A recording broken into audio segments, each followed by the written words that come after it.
Good evening. This February 16th, 2021 open meeting of Newberry's Conservation Commission is being conducted remotely, consistent with Governor Baker's executive order of March 12, 2020, due to the current state of emergency in the Commonwealth due to the outbreak of the COVID-19 virus.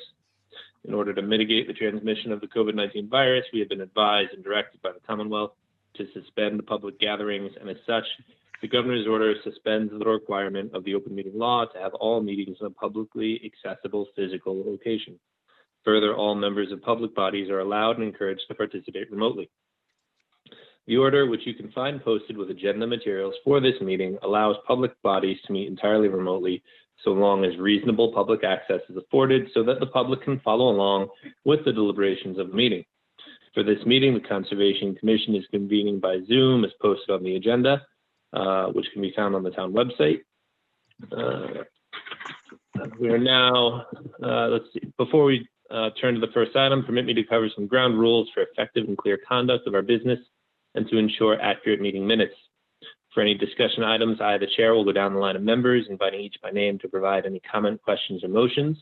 Please hold until your name is called. Further, everyone other than board members, please remember to mute yourself when you're not speaking. Please remember to speak clearly and in a way that helps generate accurate minutes. Take care not to share your screen, and do remember to identify yourself for the minutes. For any responses, please wait until the chair yields the floor and state your name before speaking. Board members will be called upon in first name alphabetical order to ease the process.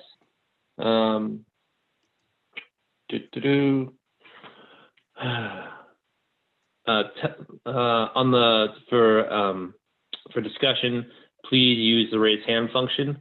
It can be found on the bottom of the participant area, where you'll see the list of phone and video participants, and on the bottom you'll see the ability to click on a button to raise your hand. Please ensure your name is displayed, list your name, address, and then your question. Telephone participants can use their phone's keypad while in a Zoom meeting to raise their hand by hitting *9. The chair will then seek questions from the public that hit the raise hand button in the order of which they are listed. The participant will be called on to identify their name and address and then your question. The chair will afford the applicant or the rep the opportunity to reply. Your hand will be lowered when you have been given the floor for your question. The board will continue down the list of those in the raise hand column and again afford the applicant or rep an opportunity to speak. Should there be a physical or electronic submittal of questions or concerns, they'll be read for the record, and again, the applicant or rep will be afforded the opportunity to speak. Finally, each vote taken will be conducted by roll call vote. And yeah, that's how the meeting runs. Yay. Okay. Into the first item. What do we got? And Bill Holt, I believe you and I were talking about maybe bringing up a few topics that we know there's nobody here to continue the project for. Yeah, I like maybe we could take a few things out of order just to take care of them real quickly. There's a withdrawal for one project, actually two projects, and a continuance with two others, that if we can just take care of those right now, if anyone's here for those, they won't have to wait around until they're called up. So the first one is 15 Coleman Road, the RDA for Zentco LLC. Yeah. They have requested to withdraw the RDA without prejudice, and they're going to file notice of intents for the roadway in 2 lots. They will be filing those shortly, probably for the March 9th meeting. So okay. If you'd like to have the commission have any questions, or if they want to make a motion, take it over. Sorry.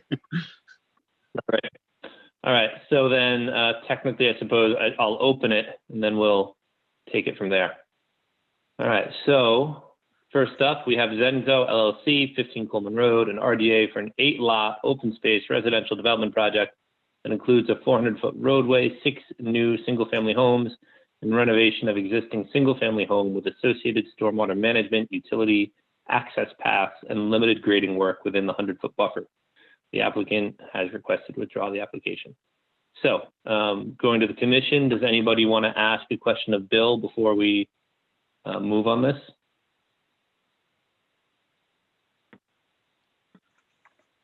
Going once, going twice.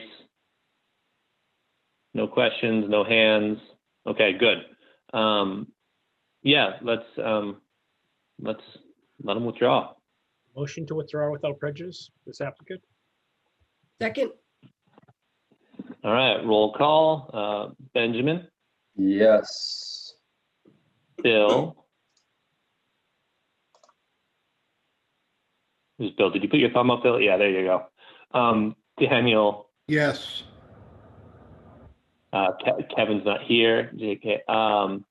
Mary yes. and Peter. Yes. Great. And I'm also voting in the affirmative. All right. What next, Bill? The other next two items are David Mante, 0 Pine Island Road. He's requested a continuance. He is not quite ready with his plans yet. I did talk to Tom Hughes, who's helping him with the plans, and they do expect to have plans prepared before the March 9th meeting and submitted. So they're asking for a continuance till March 9th. Okay.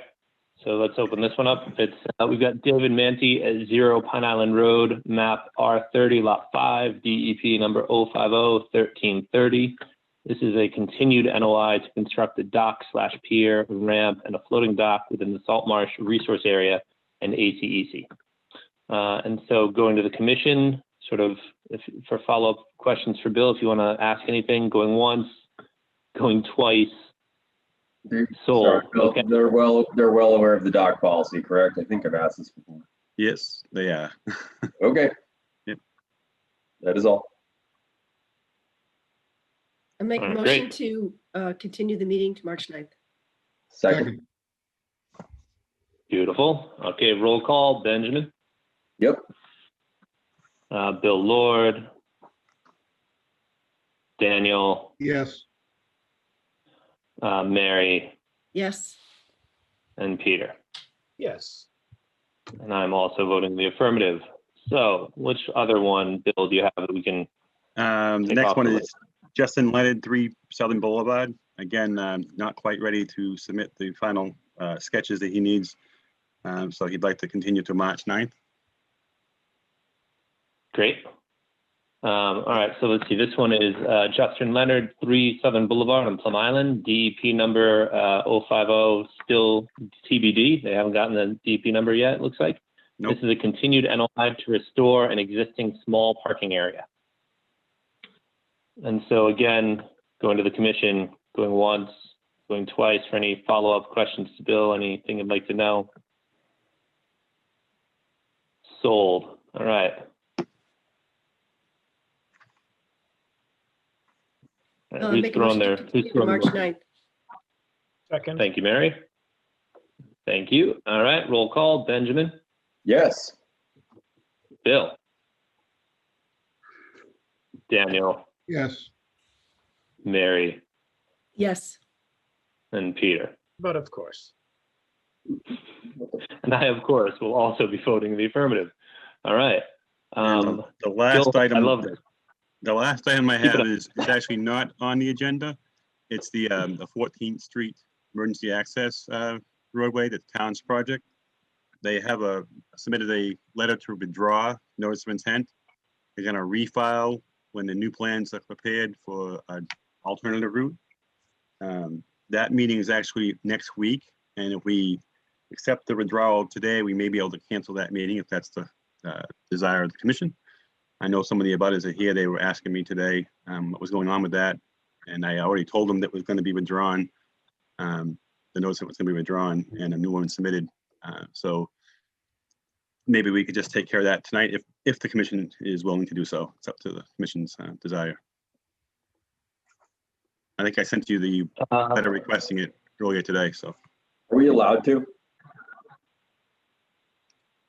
Yes. I would think so. Applicant's request. And Bill's got the paperwork, so we have the request in hand, even if it's something that maybe we didn't get. That's okay. All right. So, yeah, so we could just decide on whether you want to accept the withdrawal and then possibly cancel the meeting. I know most of the abutters are here, or some of the abutters are here. And we can certainly post it on the website if it is canceled. I make a motion to accept the Okay. withdrawal and cancel the meeting on March 16th. No, it's January 23rd. I mean, Yeah, February January- 23rd, sorry, February 23rd. But, next week. oh, Oh, time out. Time? Bill, Okay, can you confirm we have nothing else on the agenda that night? And then do we want to hold that time to discuss the bylaw as needed before we start canceling meetings? We could do that. Mhm. Oh, I just realized I can't vote. I can't make a motion on that project. No. Oops. I withdraw my motion. That's right.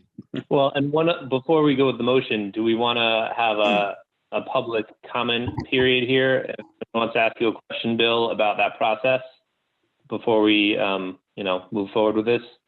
Yeah, you can do that. We just can't take any questions about the actual project because this is being withdrawn and there's no Yeah. applicant here. Right. They could ask you a question about the process. Yes.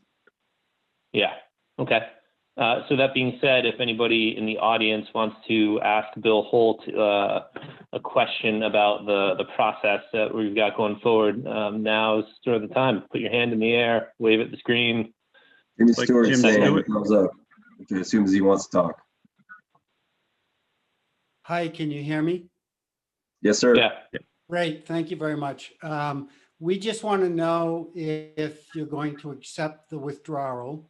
And if that's the case, hand in hand goes with it, that the 23rd is canceled. And why have a meeting with that one thing on it and just go forward from there and get that verification that you accept and the 23rd is canceled. Right, totally. We've got some other business to attend to as a commission where we don't want to necessarily give up the scheduling place. We've already got our scheduling for the 23rd, but we'll do other things. We wouldn't do that. Right, as long as you say we're not going to talk about egress alternatives. Right. Right. And you accept the withdrawal, we're good. There'll be no discussion on, Right. on the access road. Great, thank you. Okay, anybody else? Any other hands? I don't see any hands on the side. I don't see any video, anybody waving at the screen. So I presume that's everybody. All right. So anybody other than Mary interested in making a motion? Well, I guess so. My question isn't answered. Do we want to hold that date? I'm trying to engender a discussion amongst commission members about whether or not we want to hold the date to discuss the I think we bylaw could hold the date. or We possibly. can cancel the date later. Okay, I'm fine with that. See where we get tonight and then figure out the date later. Yeah. If we need it, we need it. And if we don't, it's an empty shell of a meeting at this point. I will move to accept the applicant's withdrawal, but retain the commission date for February 23rd at 7 p.m. Second, All right, roll call. Benjamin, Yes. Bill. Yeah. Daniel, Yes. not Mary. And Peter. yes. Yeah, and I will also vote just like everybody else, except Mary. All right. So, Bill, please tell me you've got more cancellations. This is a great meeting so far. That's it for now. Now we can go on with the That's a regular. shame. All right. Well, then let's pick up with actual things to do. First on our list, we have Vincent Godin, the Cottages Commercial LLC, 2 Old Point Road, DEP number 050-1344. A notice of intent to do redevelopment work at site to create a new restaurant, outdoor seating, a movable kitchen, and 54 new parking spaces. All right. So who's here for this one? All right, Steve Sawyer, can you hear me? Yeah, you're coming through great. Great, okay, Steve Sawyer here from Design Consultants, Inc. I'm here with Vincent Godin. He's also on the meeting. So I think what I'll do is jump right into it. Would it be, Bill, would it be okay if I to share my screen or? Yeah, I just made you a co-host, so you can do that. Perfect.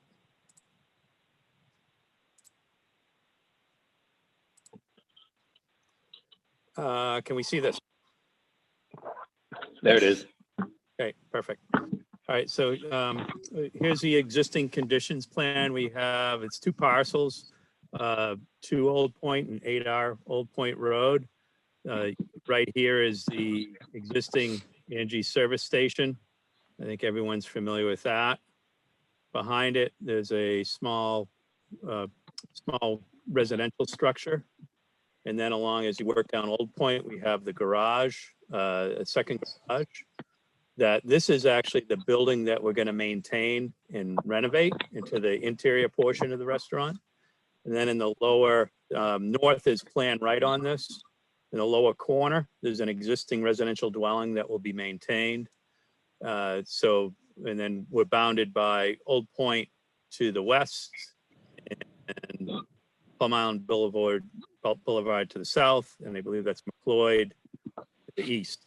So we have three ways around, 3 roadways around the parcel. The parcel as it stands now is mostly a sea of pavement. You have these 2 structures here with pavement that pretty much wrap all the way around. And I think we're all aware that the frontage, basically the Plum Island and Old Point kind of merge right into the parking lot and service area here. There's really no descript area between the pavement on the service station and then the roadways, which we'll be cleaning that up. The resource area here, we have salt marsh, the salt marsh and the basin area to the west. So we have a buffer area, salt marsh buffer on the plan. And as it stands now, there's no mitigation whatsoever, no stormwater mitigation whatsoever. There's 2 catch basins. One, they're both maintained, or both town maintained. Old Point Road actually flows down to this catch basin here on our property, which we're going to maintain. We're not going to move the catch basin. We'll maintain that. I think it's noticed that we've noticed in the past that during the very high spring and storm tides, you'll see some ponding here in this area from the tides backing through that. There's another catch basin on Plum Island Boulevard that's going to remain. We're not going to move that, impact that basin whatsoever. So looking at the proposed plan here, we'll be removing the Angie service station, the residential building at this location. There's a small shed behind the service station that we're going to maintain for use of the restaurant service, the outdoor restaurant area. There'll be an ancillary structure supporting that operation. This garage here is going to be renovated, a bar and interior seating, small amount of area, interior. And then what we're bringing on site is a movable kitchen. This kitchen is basically what they do is they take a large steel container and they construct a fully operational kitchen within it. They bring it to the site. We just drop it on either some CMU footing or some sort of foundation. And then if need be, if there is some sort of extreme event that may harm the kitchen, we can actually basically put it on a flatbed and pull it away and move it to a higher ground in the event of some extreme event. As far as the parking, what we're going to do is this area here. So it's a one-way circulation through the site. We're entering off of Plum Island Boulevard and we drive through this area and we exit onto Old Point. There's a portion up on Plum Island Boulevard. This area here, you can see the lighter gray shade. This is going to be maintained as we're going to maintain the existing pavement. One thing we will do, we'll be cutting back. We're going to be cutting the pavement back to create an entryway, and we have a landscape plan to show you in a bit as far as the treatments there. The remaining area, this is existing gravel area that will be maintained, graded, and reused for parking. And then as we work our way around, we work our way around. We're going to provide 3 handicap spots. We cannot use gravel for handicap parking. So this area will be paved. There'll be a small paved area here for a walkway, and then the handicap area paved at this location here. As far as the circulation, we continue through. There's 10 new spaces here. Now this area is, I think this is currently grass area. That this is a small area that will be converted into gravel parking. And I believe it's a lawn area back here as far as the exit running around the back. One item that I think is part of the peer review that's going to change is we have gravel right to the edge of Old Point. We're going to be providing a bituminous apron here, a bituminous apron prior to exiting onto Old Point. That we're currently updating plans for the next planning board meeting. So that's the parking circulation. The one thing about currently there's no stormwater treatment whatsoever. The general flow on this site is it's higher in the rear, and it can flows towards Plum Island Boulevard in this direction. So what we're doing is we're going to provide just a surface bioretention, actually a rain garden here that is designed to treat a 1/2 inch of water quality volume. And then is in the sump of the rain garden over the paved impervious areas. And then what happens is during the heavier events, this will overtop and then just run onto Plum Island and then Plum Island Boulevard and into the catch basin. So we are now providing some water quality treatment at this location. And additionally, back at this area, actually we have a rain guard at this location that would pick up there'll be this paved apron will actually flow to that rain garden. So if you have any gravel trackings here, the rain would tend to wash it and flow into this rain garden here, that during extreme events, it would overtop and then run down into this catch basin here. Now, what we are filling, there is some slight filling here for the restaurant operation for the seats. This is a very low area that sometimes sees ponding. So what our plan is to leave this basin down at its existing elevation. We are going to provide a crushed stone, or actually a river run stone apron here. So the water flowing down Old Point will, currently this is all paved. So we're going to be removing the pavement. So we're going to have this river run stone apron that the stormwater will flow across and into the basin that way. I think that will do it. It'll help actually remove some sediment will end up getting trapped in that stone, to the catch basin, and then in turn into over into the marsh to the west. I think that basically covers the civil operations here. One thing about utilities, we will be, as far as the restaurant operations, the DPS and new report has requested that we provide a grease trap for the kitchen waste portion of I believe there's currently an existing water connection for the property. I think that's it as far. Then this is an older plan, and with the update, this movable kitchen actually is slid. It's slid a little bit, about 10 feet, 15 feet to the right, to the left. The dumpsters are at this location, recycle and trash at this corner of the building.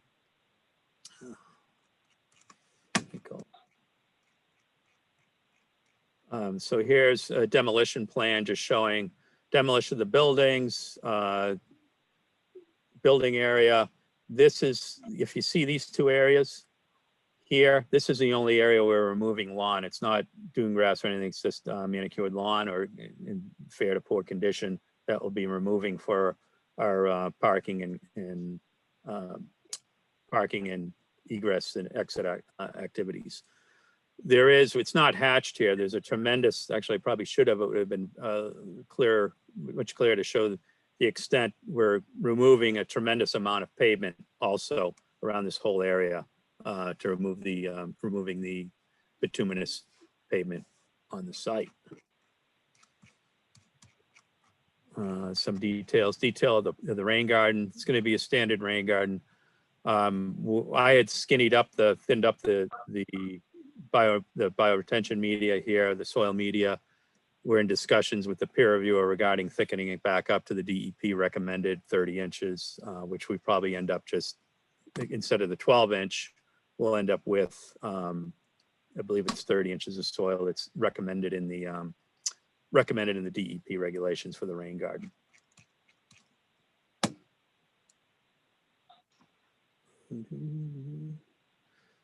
All right, so here we are at our landscape plan. As you can see, there's a tremendous amount of landscaping provided around the corner here. Actually, what we're going to be doing around the perimeter here, so we're cutting the pavement back.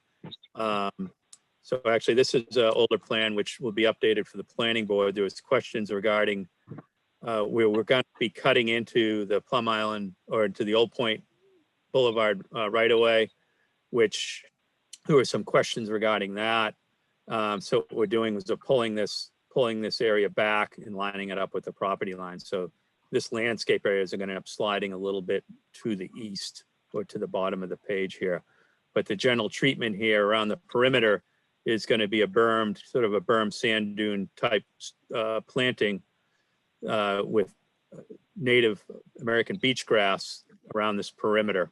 We'll stabilize that during the planting of it. We'll put down some coconut jute fabric to keep the sand in place, and we'll plant it aggressively with dune grass to kind of create a natural landscape buffer around the perimeter. I think we'll talking with the landscape architect about maybe mixing in maybe a bit of clamshell just to give it a little bit of structure to hold together. But what we'll do is maintain the jute fabric until the dune grass takes aggressive hold in the root structure to hold this in place. Also, there's some decorative plantings, all native, around at the corner here. And then we have plantings around the perimeter of the project. Plantings around the exit here, and then more dune grass type, natural dune grass perimeter here, along with some planting around the catch basin. So this area here is the stone in the catch basin area. As far as the finishes on the property, I mean, in the restaurant area, it is, so for the ADA, we'll have a permeable paver access area here. So we run from the handicap into the permeable paver area. And then it'll just be sand, basically natural sand out in this area. I think a clamshell finish around the fire pit. The fire pit will be gas fired, not open, not wood.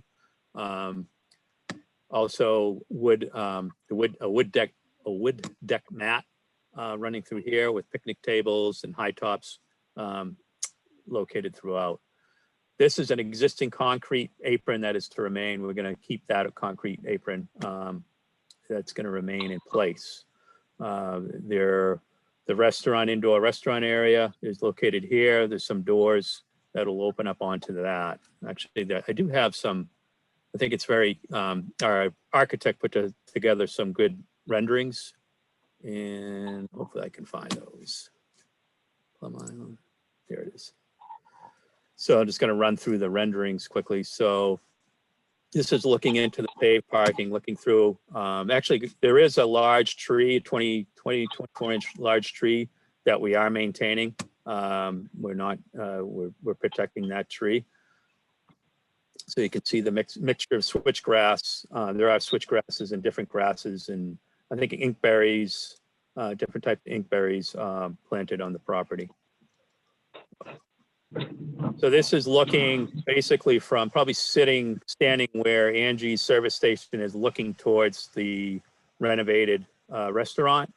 There'll be some posts and such covering with some shade covering for some of the tables. You can see the sand area here, permeable pavers. There's a little edging with the fire pit area here. And this is looking back towards the corner of Old Point and Plum Island Boulevard here. So you're looking back to this direction. So you can see the wood mat, decorative grasses, some clamshell finishes here. Looking, we're just looking for a natural beach atmosphere. This is looking towards the east. And here's the shed that's to be maintained. And then this is the Angie sign we're gonna keep the sign and then just we'll change the marquee to show the restaurant's name. So this is basically an open sand area. You can see the dune grass, It's very simple, native planting around the perimeter. Another view to the picnic tables, wood mat, high tops and such. The renovated garage here. So basically these doors exist. I think this door here would have to be, this door on the edge would be cut into the building. And here's a container that would be the movable kitchen container that we set on the site. You can see it, it'll be painted and dressed up a bit. The container here, you can see the seating at the bar here. There is a few tables interior for rainy days. It'll be a reduced operation definitely during that time.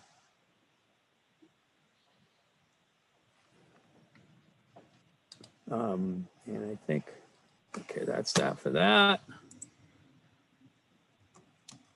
So I think I'm gonna wrap it up there. I don't know, Vincent, if you want to chime in with any info on the project. No, I think you pretty much covered everything, but I think our goal is to try and really beautify that corner and kind of bring it back to a little bit more of its natural state and beautiful state as people drive on the island, and instead of seeing a sea of pavement and an old auto shop, that they really see something beautiful that kind of is more welcoming and to how beautiful Plum Island really is. So that's kind of the goal we're going for. So I think I'll wrap it up with that and open it up to questions. Okay. Bill Holt, why don't you start us off? I suspect you've had some time to look this over. Yeah, I have a few questions and concerns, probably somewhat in line with the peer review at the planning board level. So overall, it's a decrease in impervious area, which is a good thing. Parking area seems to be a few more cars available to park here than originally as it exists now. The drainage is a fairly good design. I do have some questions on the bioretention areas. They're a little small. I mean, they're not very large. Particularly bioretention area 2, it doesn't appear that will get a lot of runoff to it. Not sure it really will do a whole lot. And they didn't have, again, the detail needed some revisions. I know that they noted that the planning board peer review brought that up, and I noticed it as well. It didn't meet the DEP detail requirements for the design. Also, they don't have any soil testing. I know it's likely sandy material out there, but they really should have a couple of soil tests in those areas to get the water table and the type of soils that they expect it to be, just to verify that. They don't quite get their water quality volume treated to the 1 inch. They go rather to the ½ inch, and I thought they could possibly get the 1 inch if they just maybe increase those length of those a little bit, try to get them a little more, get a little more water caught into those, run into those. The 80% or 90% TSS credit they're taking, I think they need to have pre-treatment prior to that, which they don't seem to have a treatment proposed before the water runs into those 2 bioretention rain garden areas.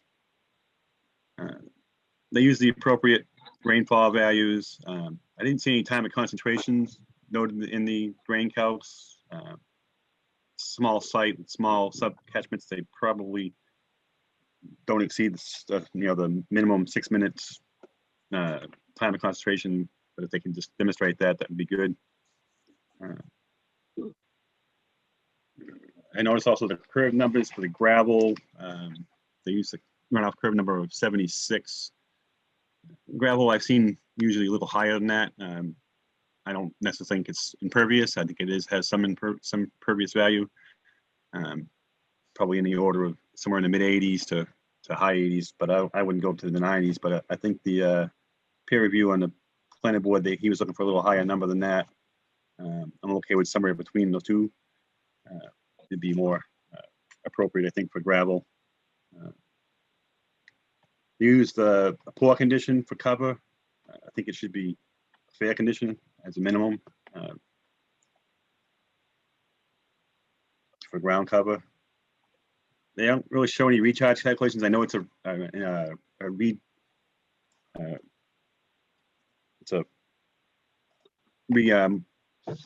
what I went for. It's redevelopment of a property, and they don't necessarily have to meet the recharge, and they are reducing the impervious area quite a bit, so they probably get credit for that. But they probably should show the impervious area that they have, how that's going to be recharged at least. That might be something I'd like to see on the calculations in the drain report. The grading is located outside, and landscaping is located outside of the right of way. I did talk with James from DPW and Martha. We met actually on this and discussed it, this and a few other sites that are coming up. And we don't want to really start the precedent of allowing unnecessary work in the right of way. It doesn't need to be in the right of way. I think they mentioned they were going to modify that and bring it back onto the property. I'd like to see that happen. Any grading in the right of way might prohibit the DPW from doing what they need to do when it goes to plow and things like that. So you don't want to cause any issues for the use of the right of way. Utility, I think are all shown. I did notice, is there a bathroom in the proposed, the renovated barn, the renovated garage? Is there a bathroom in that, or is that no bathrooms? Yes, there's an existing bathroom and shower in there, and what we're proposing is to remove the shower and add a second restroom. So there's going to be 2 unisex ADA restrooms in there. Okay. Now I see you have outdoor, looks like outdoor toilets. Is it like just porta potties? Correct. We haven't figured out exactly what it's going to be, what style it's going to be, but it's going to be some removable. Whether it's going to be a trailer that gets brought in that has, the sinks and stuff inside of it, or that was my question was hand washing and all this COVID-19 right now. Yes, no, it will have hand washing stations, and all of that will be provided in that area. Not to mention the fact that if this was to flood, I don't know where those would end up. Well, there wouldn't be there in the winter season, because in the once we're not in the summer, they're really the only seating is going to be inside, which would be about a quarter of the occupancy. So the 2 existing restrooms in the barn would be plenty adequate for those folks. Okay. Another thing, it's not really a conservation issue, but I did notice the driveway for 8R is being relocated, right? I think and one of the comments in the narrative was it was going to remain. It's actually, it's not a new driveway. It's not really there right now, that gravel driveway. Well, it's being relocated. There is a driveway there right now. Let me see if I can even see it on.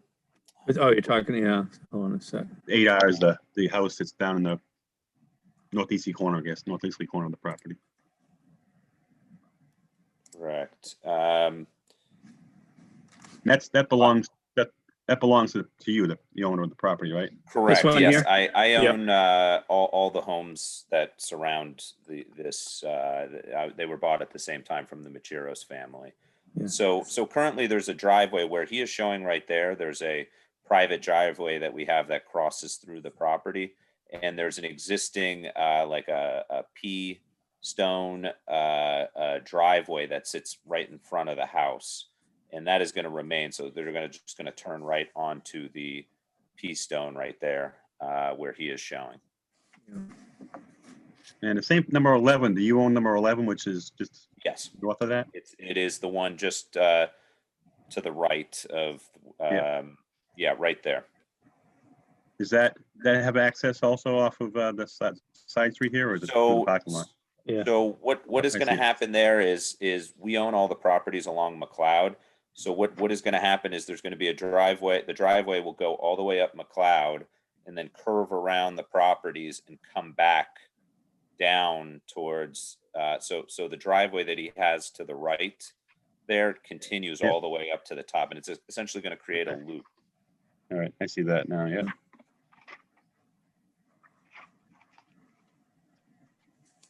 I know you're not going to be open in the winter, but is there a plan if you happen to, I don't know if your permit from ZBA or from your site plan review is going to limit We're your- planning on asking to be open, to have the ability to be open year round. Our initial thought at the moment is to potentially close, November through March, but potentially we would stay open and maybe just have, the 30 or 40 seats in the indoor space remain in the off season.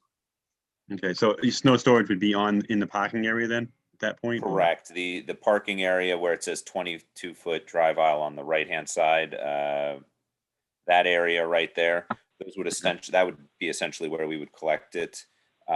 We would be extremely overparked for the winter time, since it would really just be the 30 or 40 indoor seats, which would only require us about 10 or 12 parking at the time. So there's ample space throughout the property to designate Yes, no, okay. storage. Yeah. Just want to And, make you know, sure we it's could- not going to be like we pushed across the street into the marsh. No, definitely not. Yeah. And we have this, we could just push it on this side here also along the Correct. right side of the parking coming in. We have plenty of area where, just due to the fact that the demand is so small.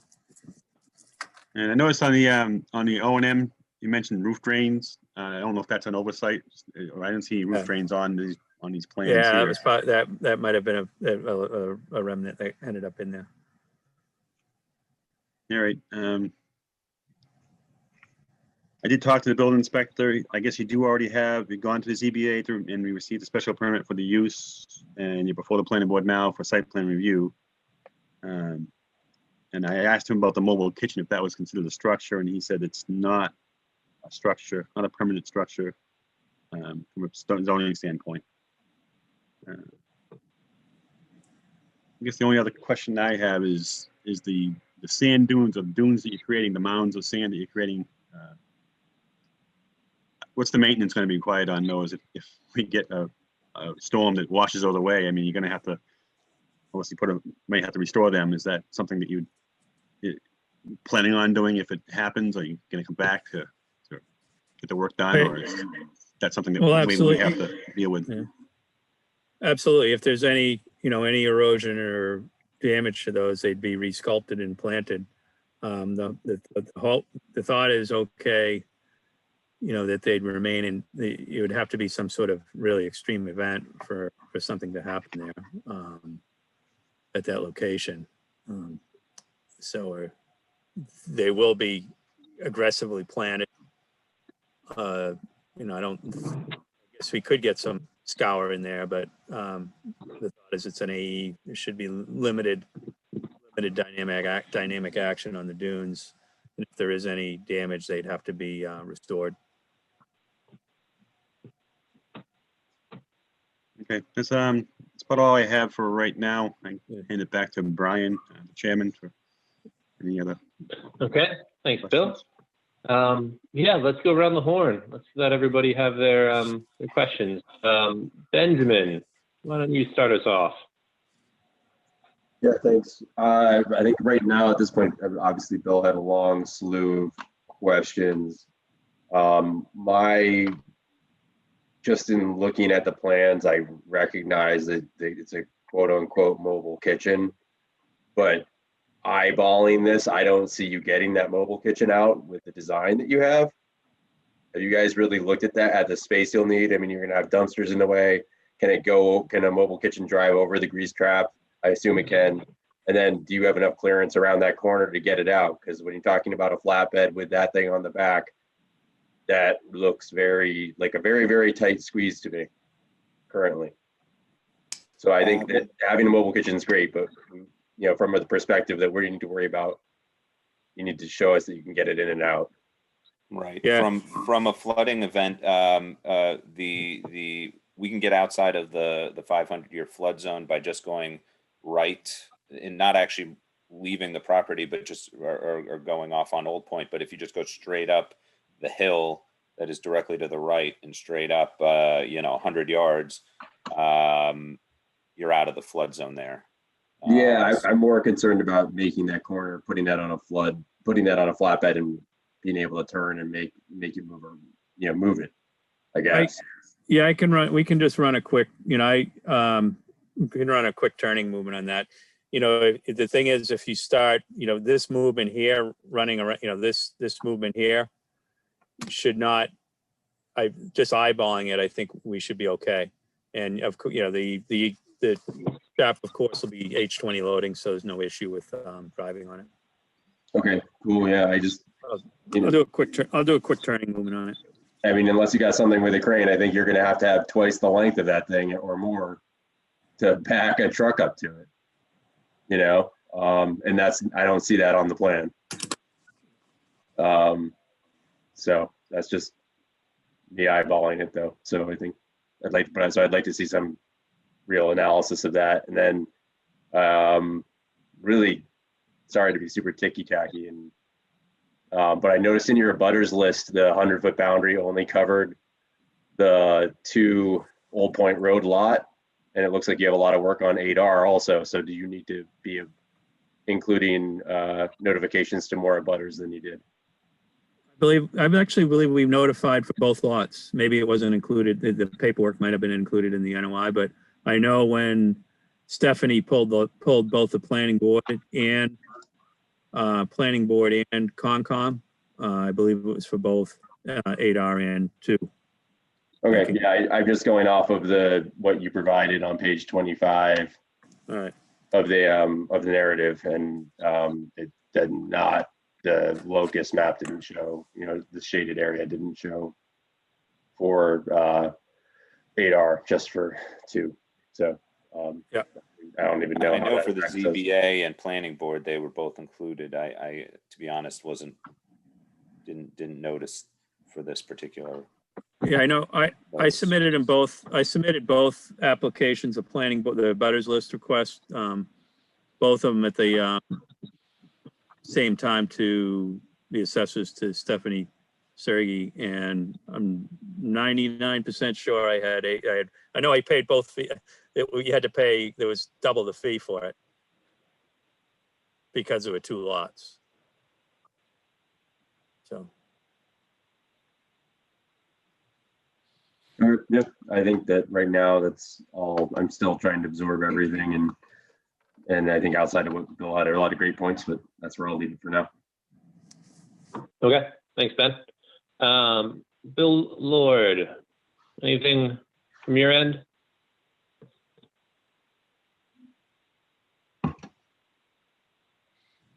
Okay. Daniel. So just a couple of sort of nitpicky kind of things, but this remodeling of the garage, we have I believe we have something in our bylaw for the substantial improvement, 50% of value, something like that. Have you considered it all, our bylaw? Yes, we actually met with the building inspector, Peter, on site, I think a couple of times, and walked him through our intentions with the interior. And this is part of the reason that the movable kitchen was brought in, was to really limit the actual improvements being done to the garage. Really, the only improvements are going to be the addition of an additional bathroom.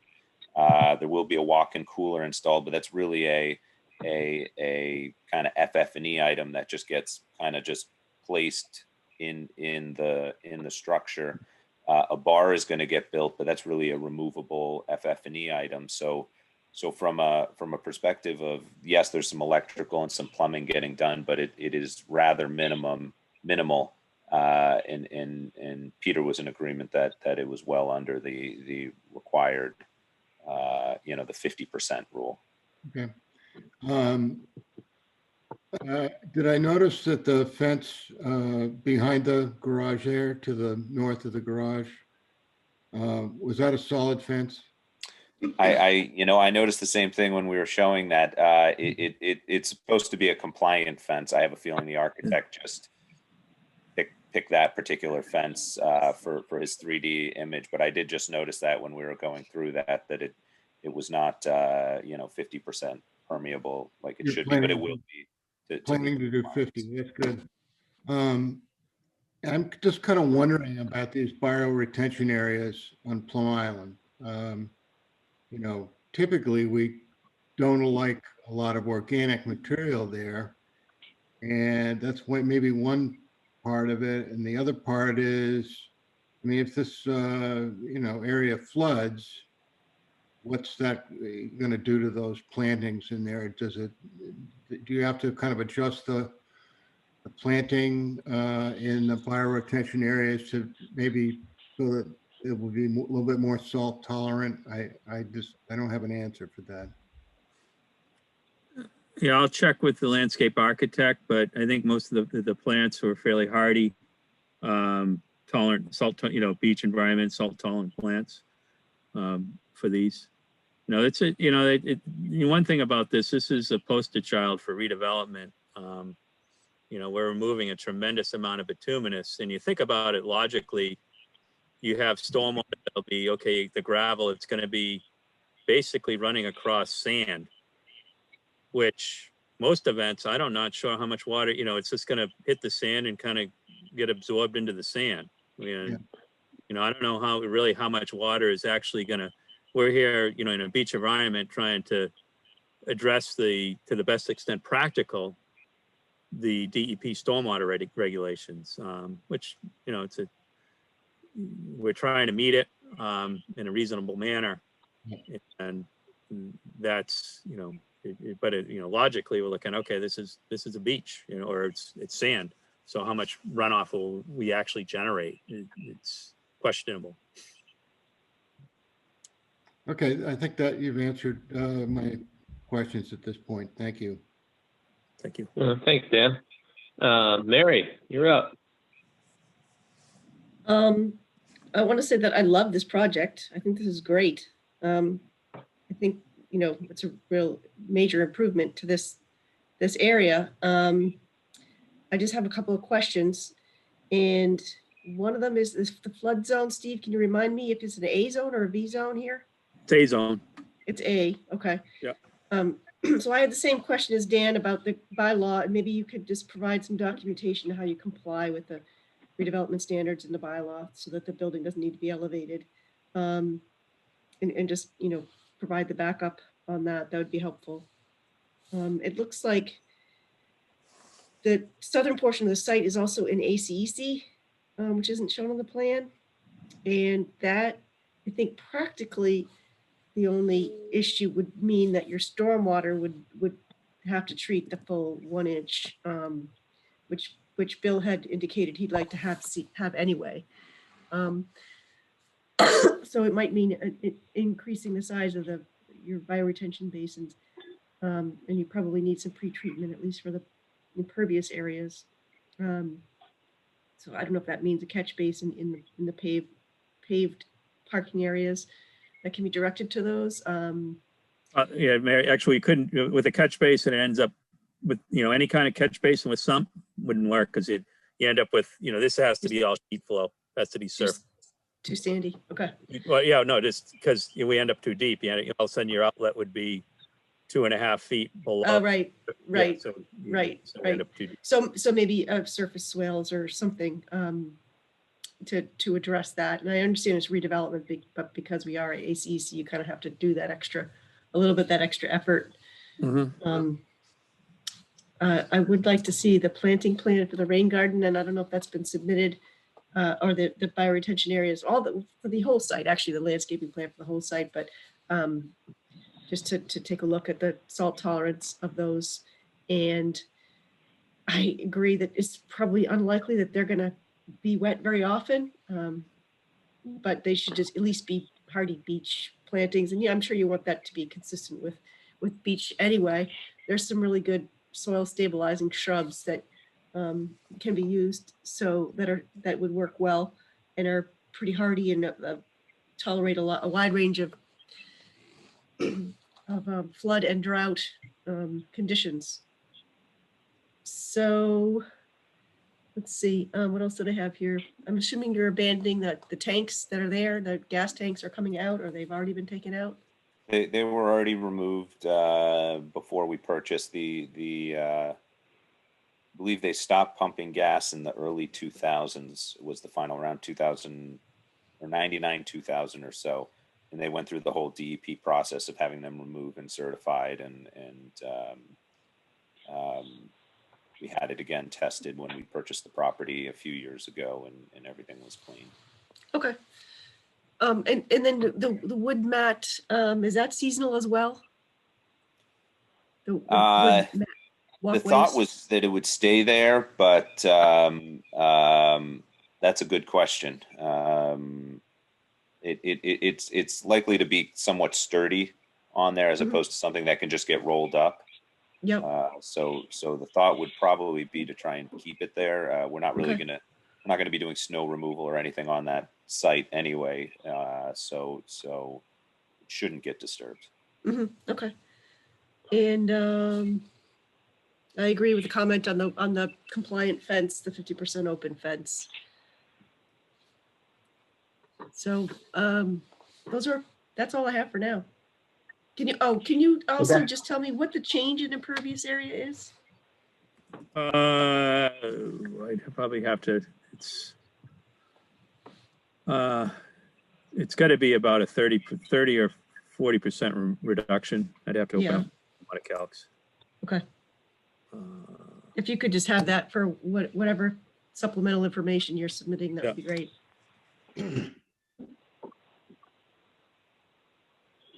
That's all I have, Brian. Thank you, Mary. Peter, you see anything? As indicated, this has been before planning. It was on our last meeting. It's coming back, I think, in 2 weeks. Steve, we're happy to see that the project is being pulled off the right of way. I think that's helpful. Yeah. Yeah. Question, on the corner, is there going to be a sand dune right on the corner, an elevated dune? Is that kind of the intention? Or has that been thought out? The thought is actually it's going to be initially some grasses immediately on the corner, followed by some almost little wood piers. So initially on the corner you see grasses, then you see these low kind of piers in the ground, and behind that is going to be where there's going to be sand. So there's not going to be any sand on the actual corner. Yeah, here. You can see that. So this area here. As far as any of the raised area, Peter, it's going to be pulled back. Pulled back. You see this is bermed up a bit. That's bermed up a bit to provide some interest. So as far as, I think you're probably going, okay, is this going to be a mound here, which would be a problem for sight distance? It's actually pulled back a bit. Okay. Yep, that was the concern. Yes, thank you, Steve. Yeah. That's all I have. Thanks very much. All right. Thanks, Peter. I think most of my questions were covered by everybody. The only thing that I don't think I've seen an answer to is these dunes that are going around the outside seating area. Are these like 6 inches, 6 feet? How tall are these things? I think they're going to be more, it's much more subtle, probably only, 3 feet or something like that. Just a bermed area that's planted. Okay, so the 3 foot high dune fence marking, we can assume, is about the same height as what you're going for with the dune itself. Oh, as far as somewhere, it's more, Right. it's more just to provide some sort of buffer to the roadway and provide some interest and provide some natural vegetation. All right. Otherwise everything I've got on my mind, has been brought up already. So let's circle this back. Obviously, I presume we're going to see you guys for a couple more meetings. So Bill, what's our next date that we have available for them? March 9th is the next meeting. And on my calendar that I sent out. And while you're looking that up to confirm, is there anybody here from any butters, any public that want to turn to ask questions or comment?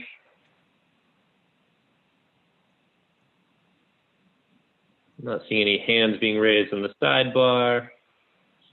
Just scrolling through the videos. No hands in the air waving frantically. Steve Mangin would like to speak, Brian. Oh, there he is. There's the frantic waving hands. All right, Steve, you can unmute. You need to unmute, Steve.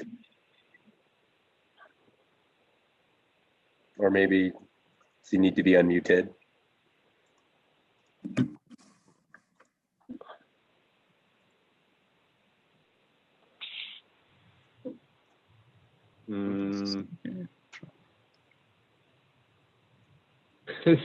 Steve, you ought to be able to unmute yourself. Rejoin the meeting, I guess. There we go. There you just came in. That's better. Thank you. I've lost control of the screen from Zoom because I was pressing a button inadvertently. So thank you for the opportunity to comment. This is Steve Mangin on 14th Street in Newbury. A lot of the topics I have pretty much been touched upon, but I'm going to go over some of them with a little bit more detail.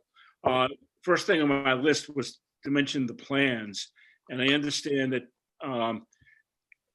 this project is going before several boards, but at some point, I think we need to see these set of plans, the one set of plans that goes through the planning board and the Concon, because things are always a little bit different, it seems.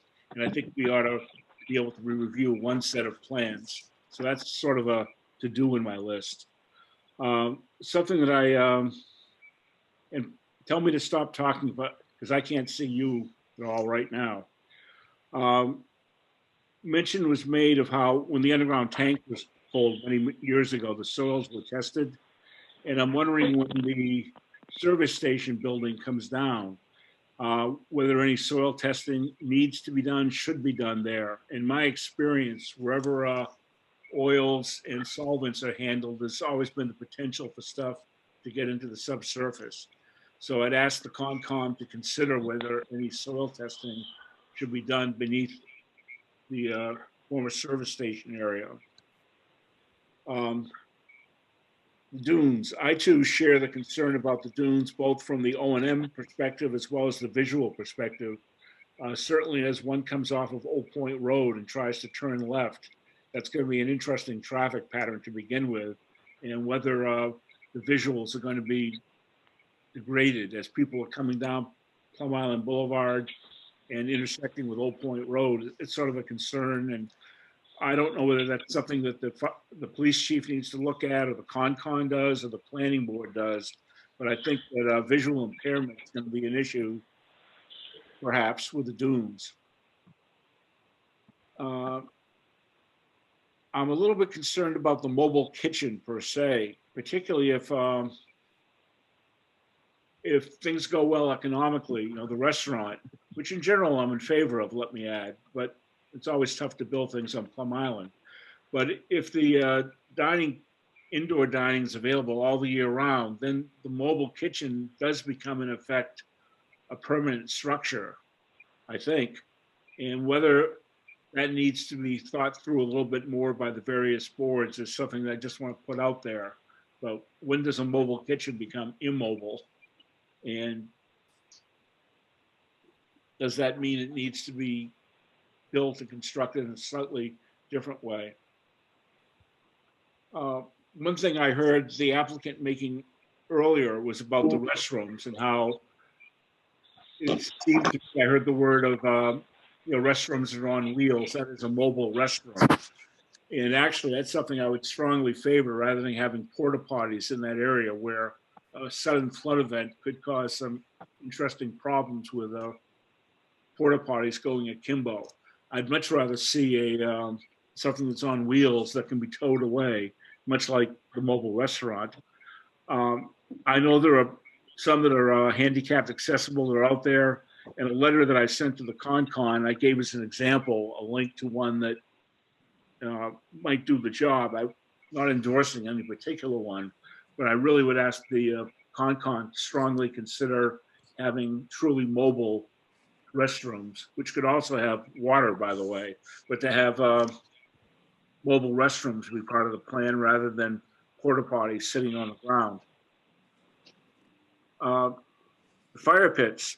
Yeah. My understanding is that this is not going to be a wood-fired fire pit, and that gas-fired fire pits may or may not be allowable. The fire chief will have to weigh in on that. But if you're going to have gas delivered to the fire pit, then you get into, well, how's the gas going to be piped in? Where's the gas tanks going to be? And I think these are some details that need to be worked out, assuming that even gas-fired fire pits are allowable. So it asks the Concon to consider, sorting out gas-fired fire pits along with the fire chief. Something else that caught my ears as I was listening tonight was how there will be a bar in the inside dining area.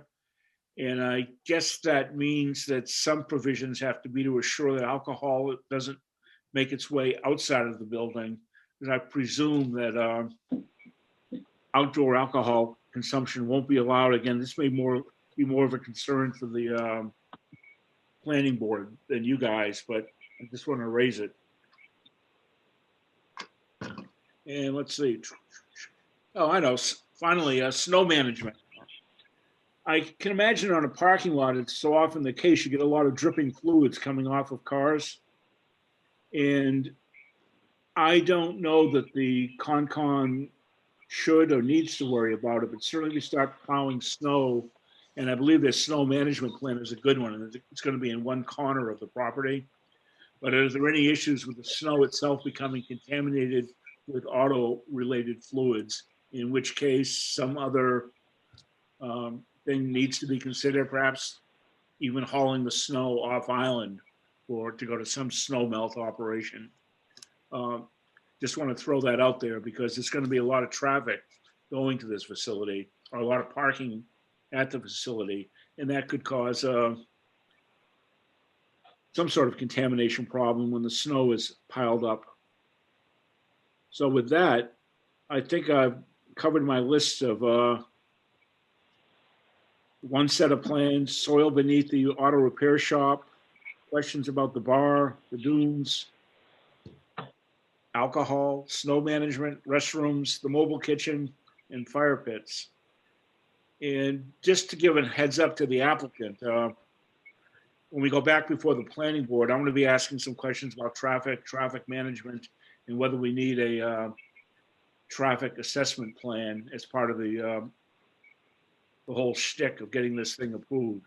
I don't think that's under the purview of the Concon, but if it were, I'd raise that as an issue, because there's going to be a lot of people coming down Old Point Road, the way the exits are cleared.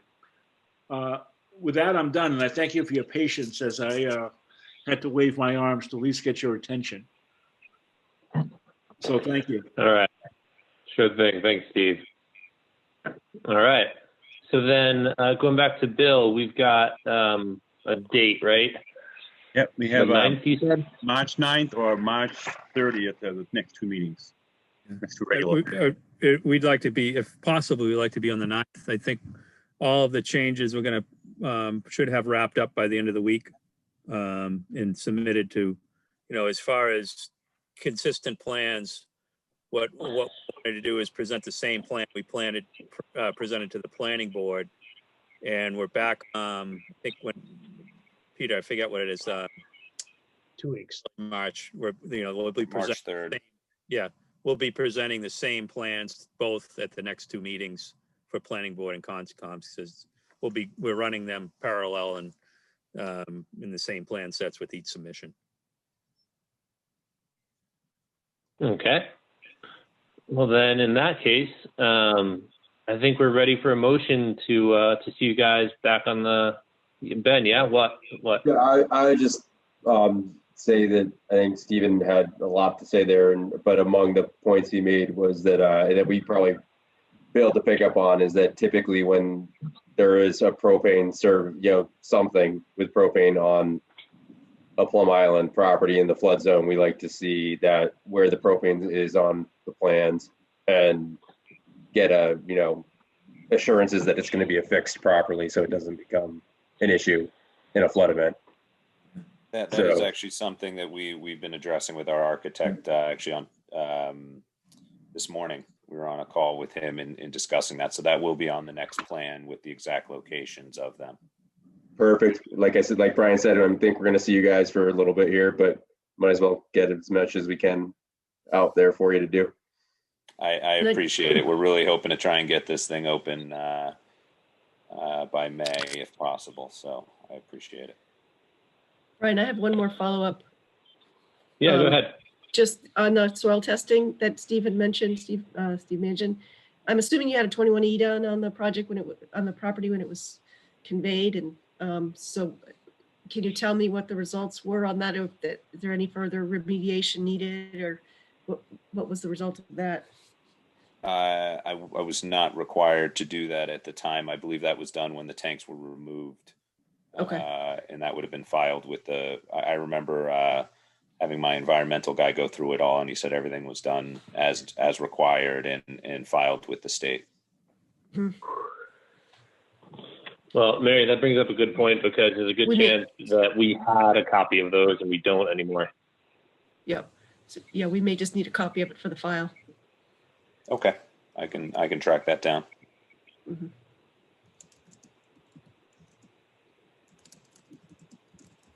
Okay. Anybody else? No? All right. Well, then, Ben and Mary, since you guys had the last questions, it's your turn for motion. Move to continue this hearing till 7 p.m. on March 9th, was it, Bill Holt? Yes.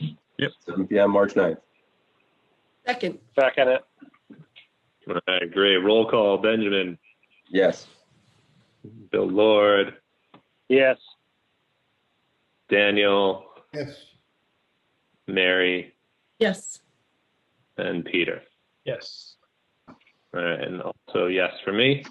All right, great. Look forward to seeing what you guys bring back on the 9th. Thank you. Thank you. All right, moving right along. We have, what is this? Edward and Jody Leonard at 61 Elm Street, DP 050-1342. An NOI for clearing of trees, construction of a new residential structure, a new driveway, a new septic system. Clearing of trees and driveway are within the resource buffer zone. All right, Bill Hull, what are the updates?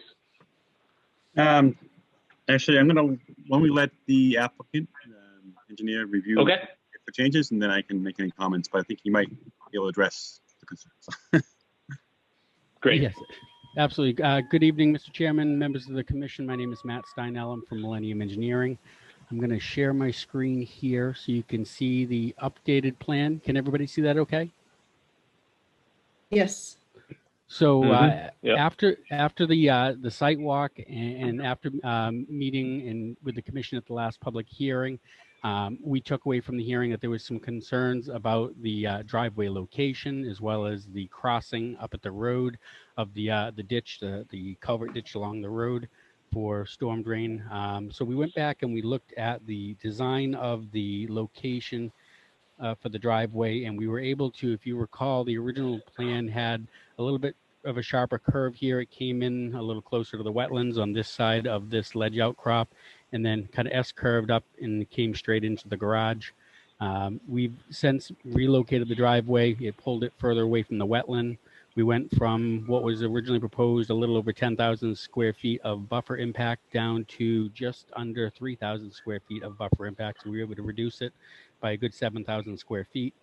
In addition to that, we looked at the drainage ditch along the road, consulted with Sergio Bonilla from our wetlands consultant from Mission Ecological, who, working with us and looking at some historical photos and drive-by photos that are available, commercially on Google Earth and MSN maps, we're able to look at the ditch that's along the road. There was a concern that it might connect hydraulically to a wetland upstream, and as a result, we may have to conform with the stream crossing standards.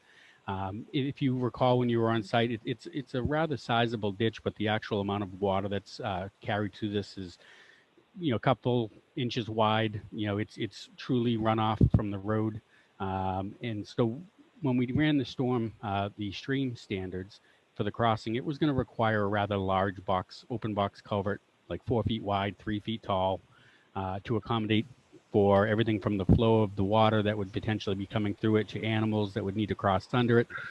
And given the nature of the ditch, that its primary function is to transmit stormwater from the road, it didn't seem to make sense that such a large box culvert was needed. So we did a little more investigating going up the road to see if there was truly a connection there. And it appears that that connection doesn't exist. There's a couple driveways in the area of number 69 and 71 where there are no culverts under the driveways. There's no defined ditch anymore. So it doesn't appear to have a hydraulic connection to that wetland. As such, Sergio wrote and submitted to us, which we forwarded to the commission, his report on that. And we have still considered that there is stormwater coming off the road. Then we don't want to back that up. We wanted to allow that under the driveway. So we are proposing to install approximately a 14-foot long, 12-inch high by 25 inches wide Storm Tech SC160 LP low profile culvert chamber under the driveway to allow that to continue through. One of the other comments that was brought up was also that you had asked for a construction entrance. So we've identified on the plan here, construction entrance here at the beginning, and we've expanded the plan set from the single page that was previously submitted to a second page, which provides some additional detail on that Storm Tech unit, on the stabilized construction entrance, as well as we provided some typical dewatering details that would be used in the case where dewatering may be necessary, either for the installation of the culvert pipe or for the foundation. Even though that's up out of the buffer zone, we wanted to make sure we had a location that they could use, dewatering for that as well. I think that is all of the major concerns that were brought up at the hearing at the site walk. So I'll turn it back over to the commission, and I'm happy to answer any questions. Okay, great. Thank you. Bill, do you want to follow up on that with anything? Yeah, actually, again, I got notification from the applicant's engineer that they reviewed the ditch upstream, and that they didn't believe there was a connection. So I contacted Mary, and Mary and I went out there on February 7th prior to the site walk at 15 Coleman, and we walked it, and we concur. We agree with them that there is no connection of the swale to the upland wetlands uphill. Right at driveway 69, there is no culvert on the 69. And actually, that is where the swale actually peaks, crests, which is actually oddly before the crest in the road. The road crests beyond that, going towards 71 and towards the Caldwell Farm development. So it kind of makes it look like the water should be flowing down towards 61, but it actually, the swale on the side of the road has a little crest that occurs before that, and the driveway crossing at 69 has no culvert. At 71, there is a culvert, but that one does appear to be flowing the other way, the other direction, away from 61. So yeah, you can see in that picture there, you can see that's the driveway to 69. There's really no swale. It ends, and there's no culvert under the driveway for 69. Just beyond that, where the red arrow is actually a driveway to 71. And that has a culvert which is flowing in the opposite direction towards the Caldwell Farm. And that's the wetlands that would be connected if it was to flow this way towards the number 61. So we agree that it's not connected, and therefore it's not a intermittent stream per se. So I think his solution with the open bottom culvert crossing is a good one. The details is good, and the details they added about this construction entrance and relocating the driveway was certainly an improvement over the previous design. So I'm satisfied that it is a pretty decent plan now, and hand it back to Brian and Chairman for the what's comments. Okay, great. Let's go through the rest of the commission then. Benjamin, why don't you start us off? That's great, and thank you, Leonard, for sticking in here and getting this done and putting in a really good plan. Thank you, Chris. Or Matt, sorry.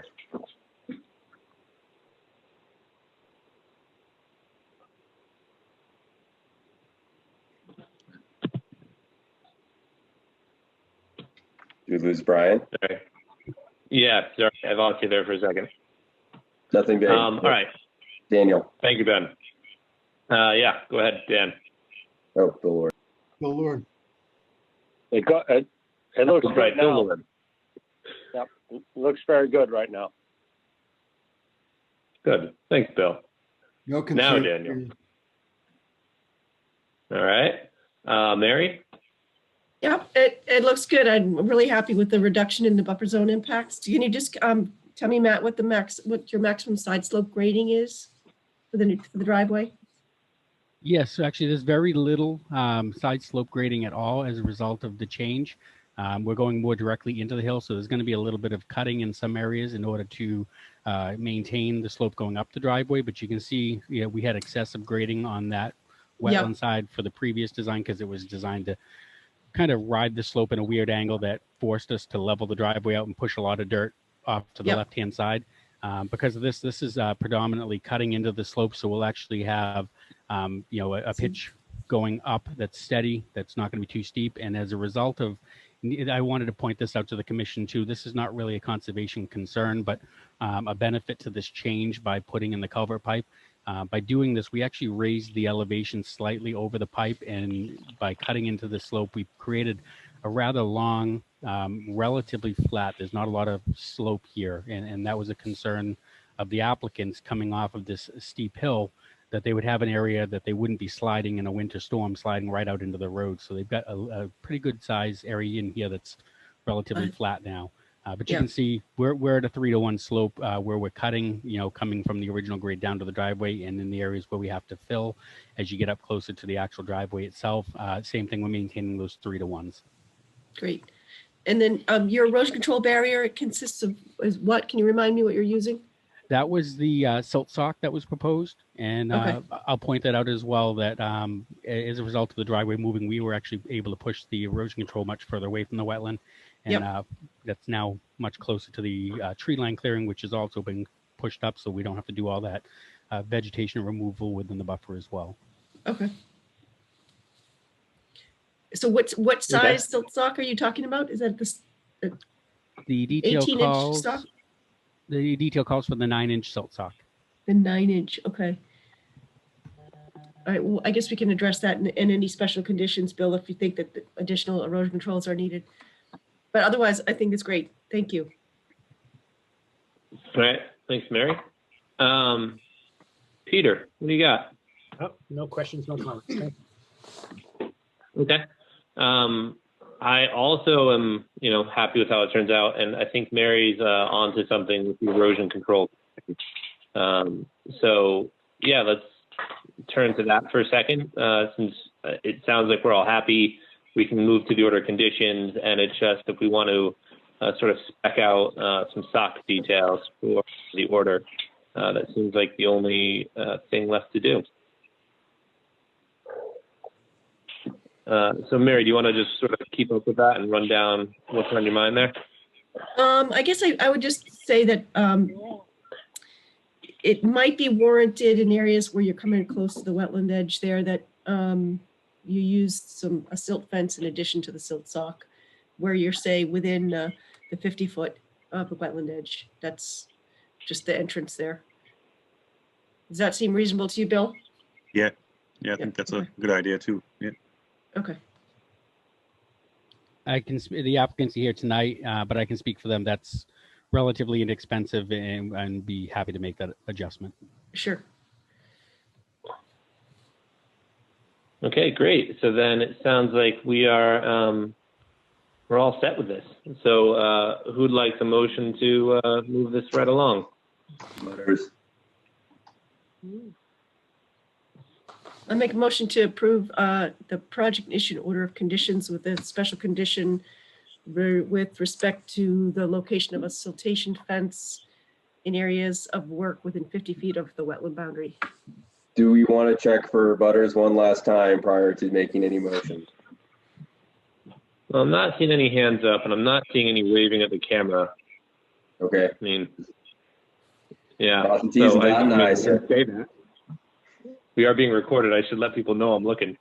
But yeah, I'm not seeing anything. I'll second Mary's motion in that case. All right, roll call. Benjamin. Yes. Bill. Yes. Daniel, Yes. Mary, Yes. and Peter. Yes. And I will also vote yes. All right, Thank great. Do you need Bill to read you the script about appeals and timelines and all that? Or you all I do set? not. I got it down and I'll explain it to the applicant. All right, perfect. Thank you. All right, what do we have next? Bum, bum, bum. Craig and Robin Gould at 65 Plum Island Turnpike, DEP 050-1343. An NOI to construct a new 8-foot 10-inch shed and installation of native plantings and boulders for landscape improvements. All right. That's Who's me here? as well, Chairman. Perfect. I'll go ahead and share my Keep on screen. keeping on. Keep on keeping on. Everybody can see that plan? There it is.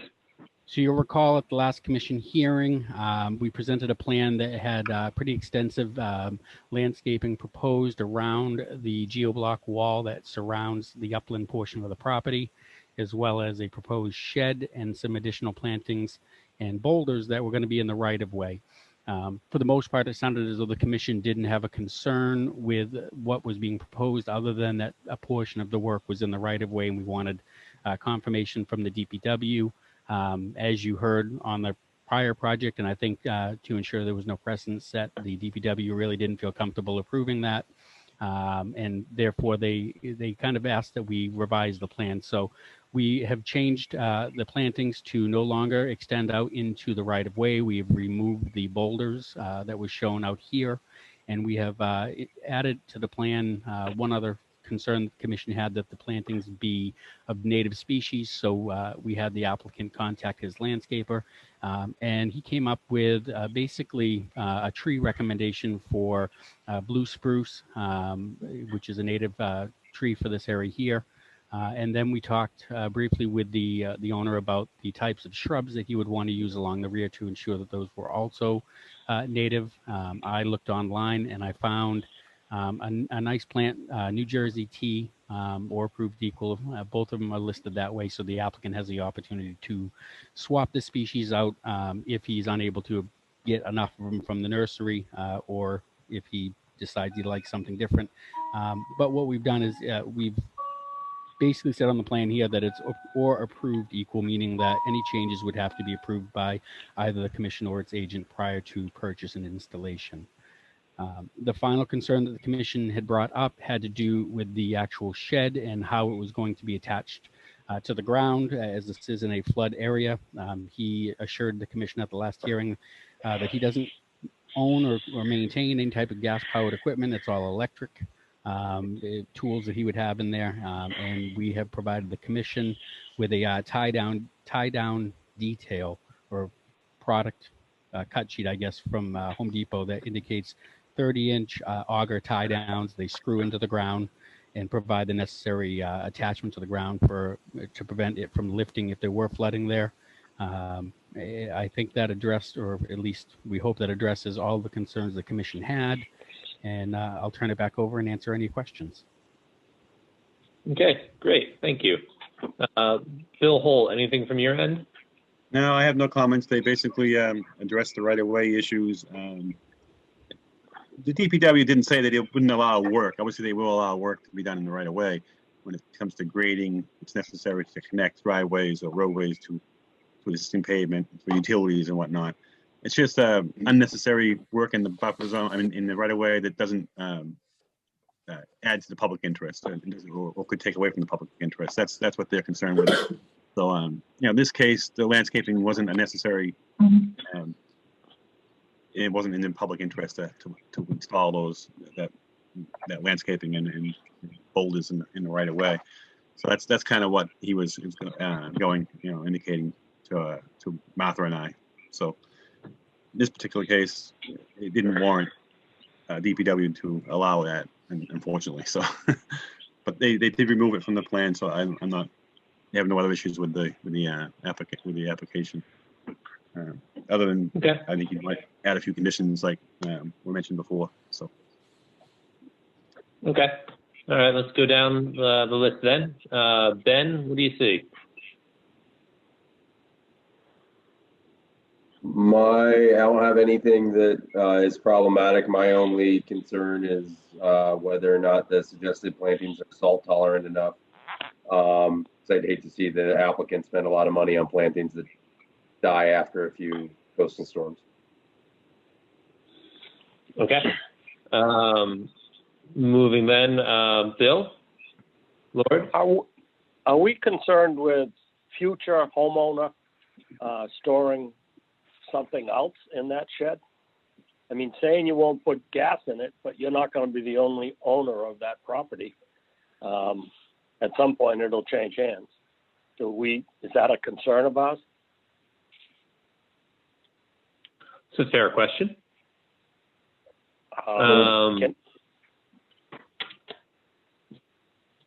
What kind of resolution do we have for that?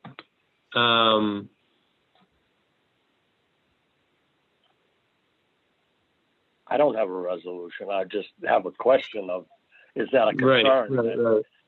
We could make it a perpetual condition that lives beyond the POC, and you could also have them make a margin reference to the order of conditions on the deeds, or potentially have them do a covenant that puts the notice moving forward to the new owner that there is a restriction on what's stored in the shed. It's a little bit more than. It seems heavy-handed, but that's all we've got. Yeah. I mean, otherwise you have no way of moving it forward. Is the perpetual condition going to show up in a title search? So we've dealt with this before on with other sites and other commissions, and what other commissions have done is Bill has suggested is a perpetual condition that survives the actual certificate of compliance. We would be open to that type of a condition on the property, and I don't believe it would show up as a condition as a strict deed search, but when somebody does do title research on this, they would see the record of the order of conditions, and that perpetual condition would be listed there as something that is ongoing.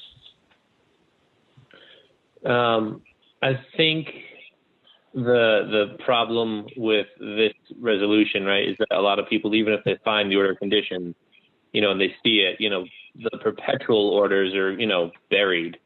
And so, is there a way to, and this is an open question, I really don't know the answer.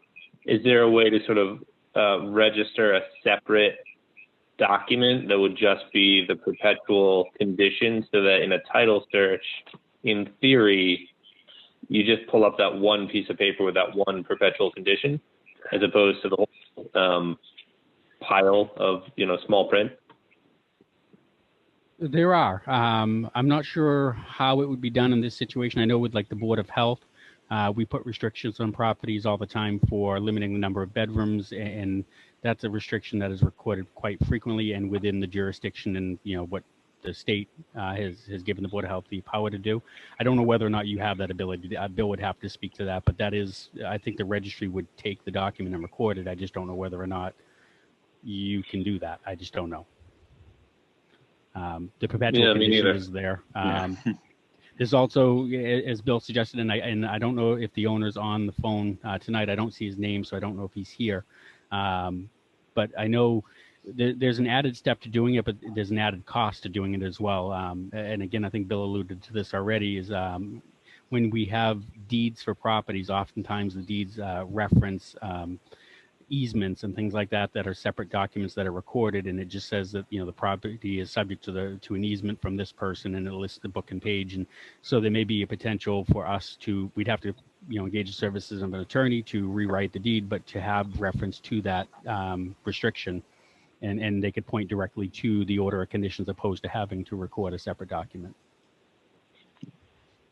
Yeah, none of those sound like easy and they all seem like a lot of work for a little thing. I mean, my opinion on this at this point, I think, is, maybe Bill Holt, you can have a look and see if there's an easy version of this. I don't know of examples that I can think of conditions sort of being called out separately. But, in terms of seeing it in a title search, I don't know how else to make sure people look. I'm sure we've all had experiences with some attorneys being better than others. Yeah, if they file a separate document, it's usually request a margin reference, and it puts a reference right in the book where the deed's recorded that says refer to this booking page for restriction such and such. And right, but that all depends on the quality of the lawyer more than the quality of the paperwork. Yeah, it's filing basically a deed, an extra deed or an extra easement type document or restriction type document or covenant that would be voluntary on their part. If we ask for it and they say yes, we agree to do it, then I guess it's legal. Yeah. Well, all right. So let's say no. I don't know if we can do it. Mary, I see you kind of leaning in and you unmuted. Do you have a thought on this one? I would just be in favor of a condition of perpetuity that is in the order of conditions that says that the shed is not to be used for storage of hazardous material, and that condition of perpetuity be referenced again in any certificate of compliance, that's issued in the future. So then it's in 2 documents. So I think that's all we can do. I don't think we can require them to file a separate restriction outside of the order of conditions. That's my opinion. Also, on the planting plan, blue spruce is an introduced species, so I would not recommend that. But there are lots of other good substitutes. You can use pitch pine or red cedar. The Mass Coastal Zone Management has a good list of coastal plantings that would be appropriate, but the blue spruce is not. So I would just say that if we did choose to approve it tonight, that we not approve the blue spruce and that a substitute be made according to the CZM coastal plant list. I agree. I was going to ask that. I also don't know the New Jersey. What is that? A P or a T? I don't think I've seen that one. It's a low shrub. It's a native shrub. It's a good soil stabilizer and it's pretty hardy. So I don't have a problem with that. It is native, so that's fine. Oh, yeah, there it is. It's small, and blue spruce is huge, and this is just a small low shrub. So I guess they would alternate. But I think that there are other plantings if they're looking for screening. There are other types of plantings. Even arborvitae has some salt tolerance, but I think the red cedars would be great there. I think we would be open to the idea of an approval with a condition that the plantings be approved in advance. I'll let the applicant know that there is a concern with the blue spruce. It is a native. It's not that it's not native. I understand that it's more of a salt tolerant issue, and that it's not. It's introduced. It's not native to New England, so it's not an introduced species. Oh, okay. The landscape designer told us it was native. Well, it's native to some areas, out west, but not here. Yep. Yeah, so that just brings us back to that whole planting plan thing. Do we need to see these guys again next week with the official plan? Yeah, I would say that I think we do 2 conditions. We do the perpetual condition on the gas-powered equipment, and then we do a condition that any plantings need to be from the CZM list that Mary called up. That should be fine. Yeah. Okay. In that case, let's go back. Daniel, it's technically it's your turn, right? Technically, but I don't have much to say. So. All right. Well, then I'll move on. And, I think, Mary, that was all that was on your mind, right? I'm sure we covered. Yes. I'm all set except for those things. Okay. And then Peter?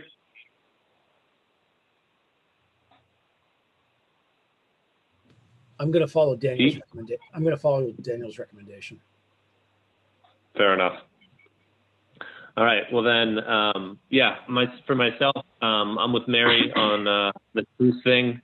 And assuming that we don't trip over anything like with other planting plans right up against the marsh like happened last time. As long as that doesn't happen, I don't much much have an opinion on how this gets resolved. I think putting on that list, that sounds like a good idea. So.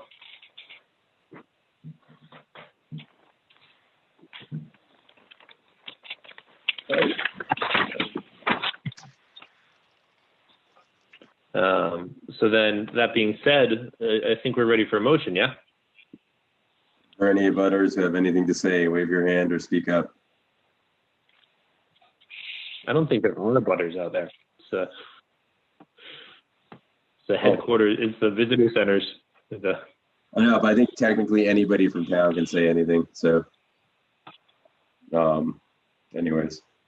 I will move that we approve the plan with the additional conditions that there be a perpetual condition that no gas-powered equipment be stored in the shed to be constructed, and that any plantings come off of the approved plantings list from Coastal Zone Management. Is it the gas-powered equipment or the actual gas that we're It's waste or hazardous concerned about materials. regulating? Hazardous material. Just hazardous materials. Yeah, okay. Thank you. Yep. I'd second that. All right, roll call. Benjamin. Yep. Bill Lord. Yep. Daniel. Yes. Mary. Yes. And Peter. Yes. And also yes for me. Okay, great. Thank you. All right, thank you. So moving right along. Who's up next? We have Kevin Whitney of K&R Construction Company, LLC, 84 Boston Road, DP number 050-1337. A continued NOI to construct a 7,400 square foot building with 2 paved access driveways, paved parking and access on 3 sides of the building, and a gravel storage area to the rear and side of the building. And just as one aside, I have to.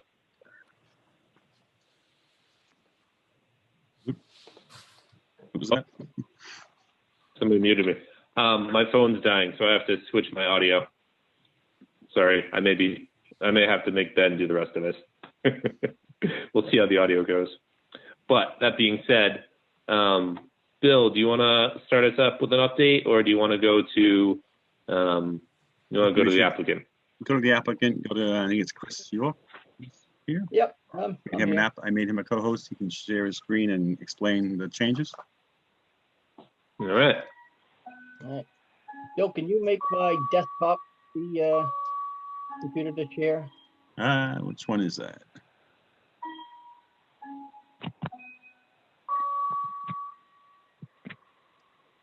How's that work? Let me try. There we go.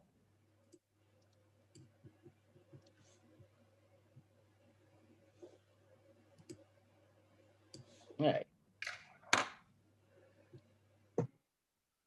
So at the last hearing, there were a few kind of concerns and issues that came up and that we were asked to address on this updated plan, which we have done.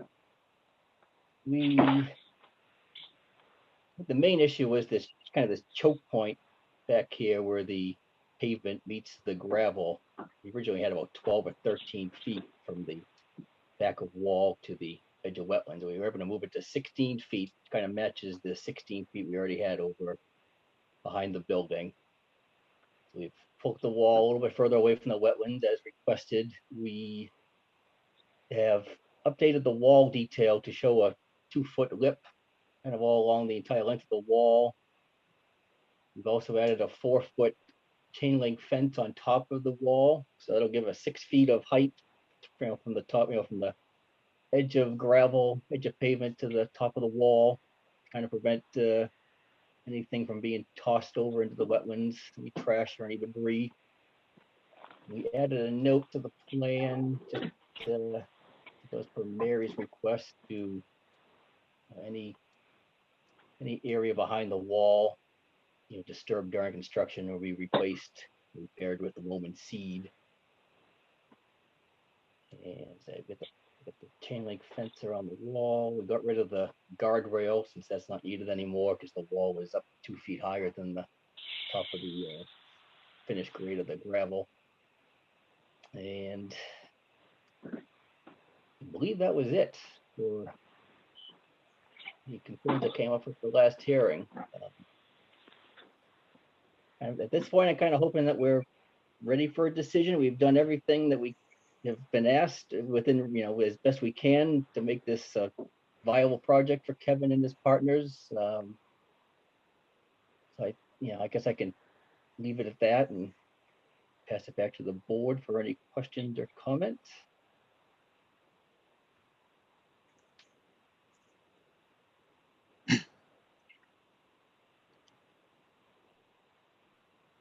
Who keeps muting me?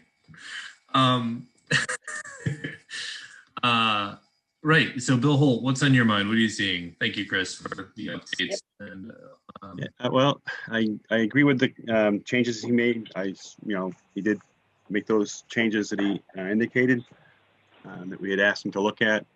I wasn't sure of the height of the fence. I thought we had mentioned maybe a 6-foot fence, but I could be wrong. Maybe it was total 6 feet, but he has 6 feet with the 2-foot height and the 4-foot fence. I don't know if the commission would be more comfortable with a taller fence, but I'll let you guys discuss that when you get to your comments.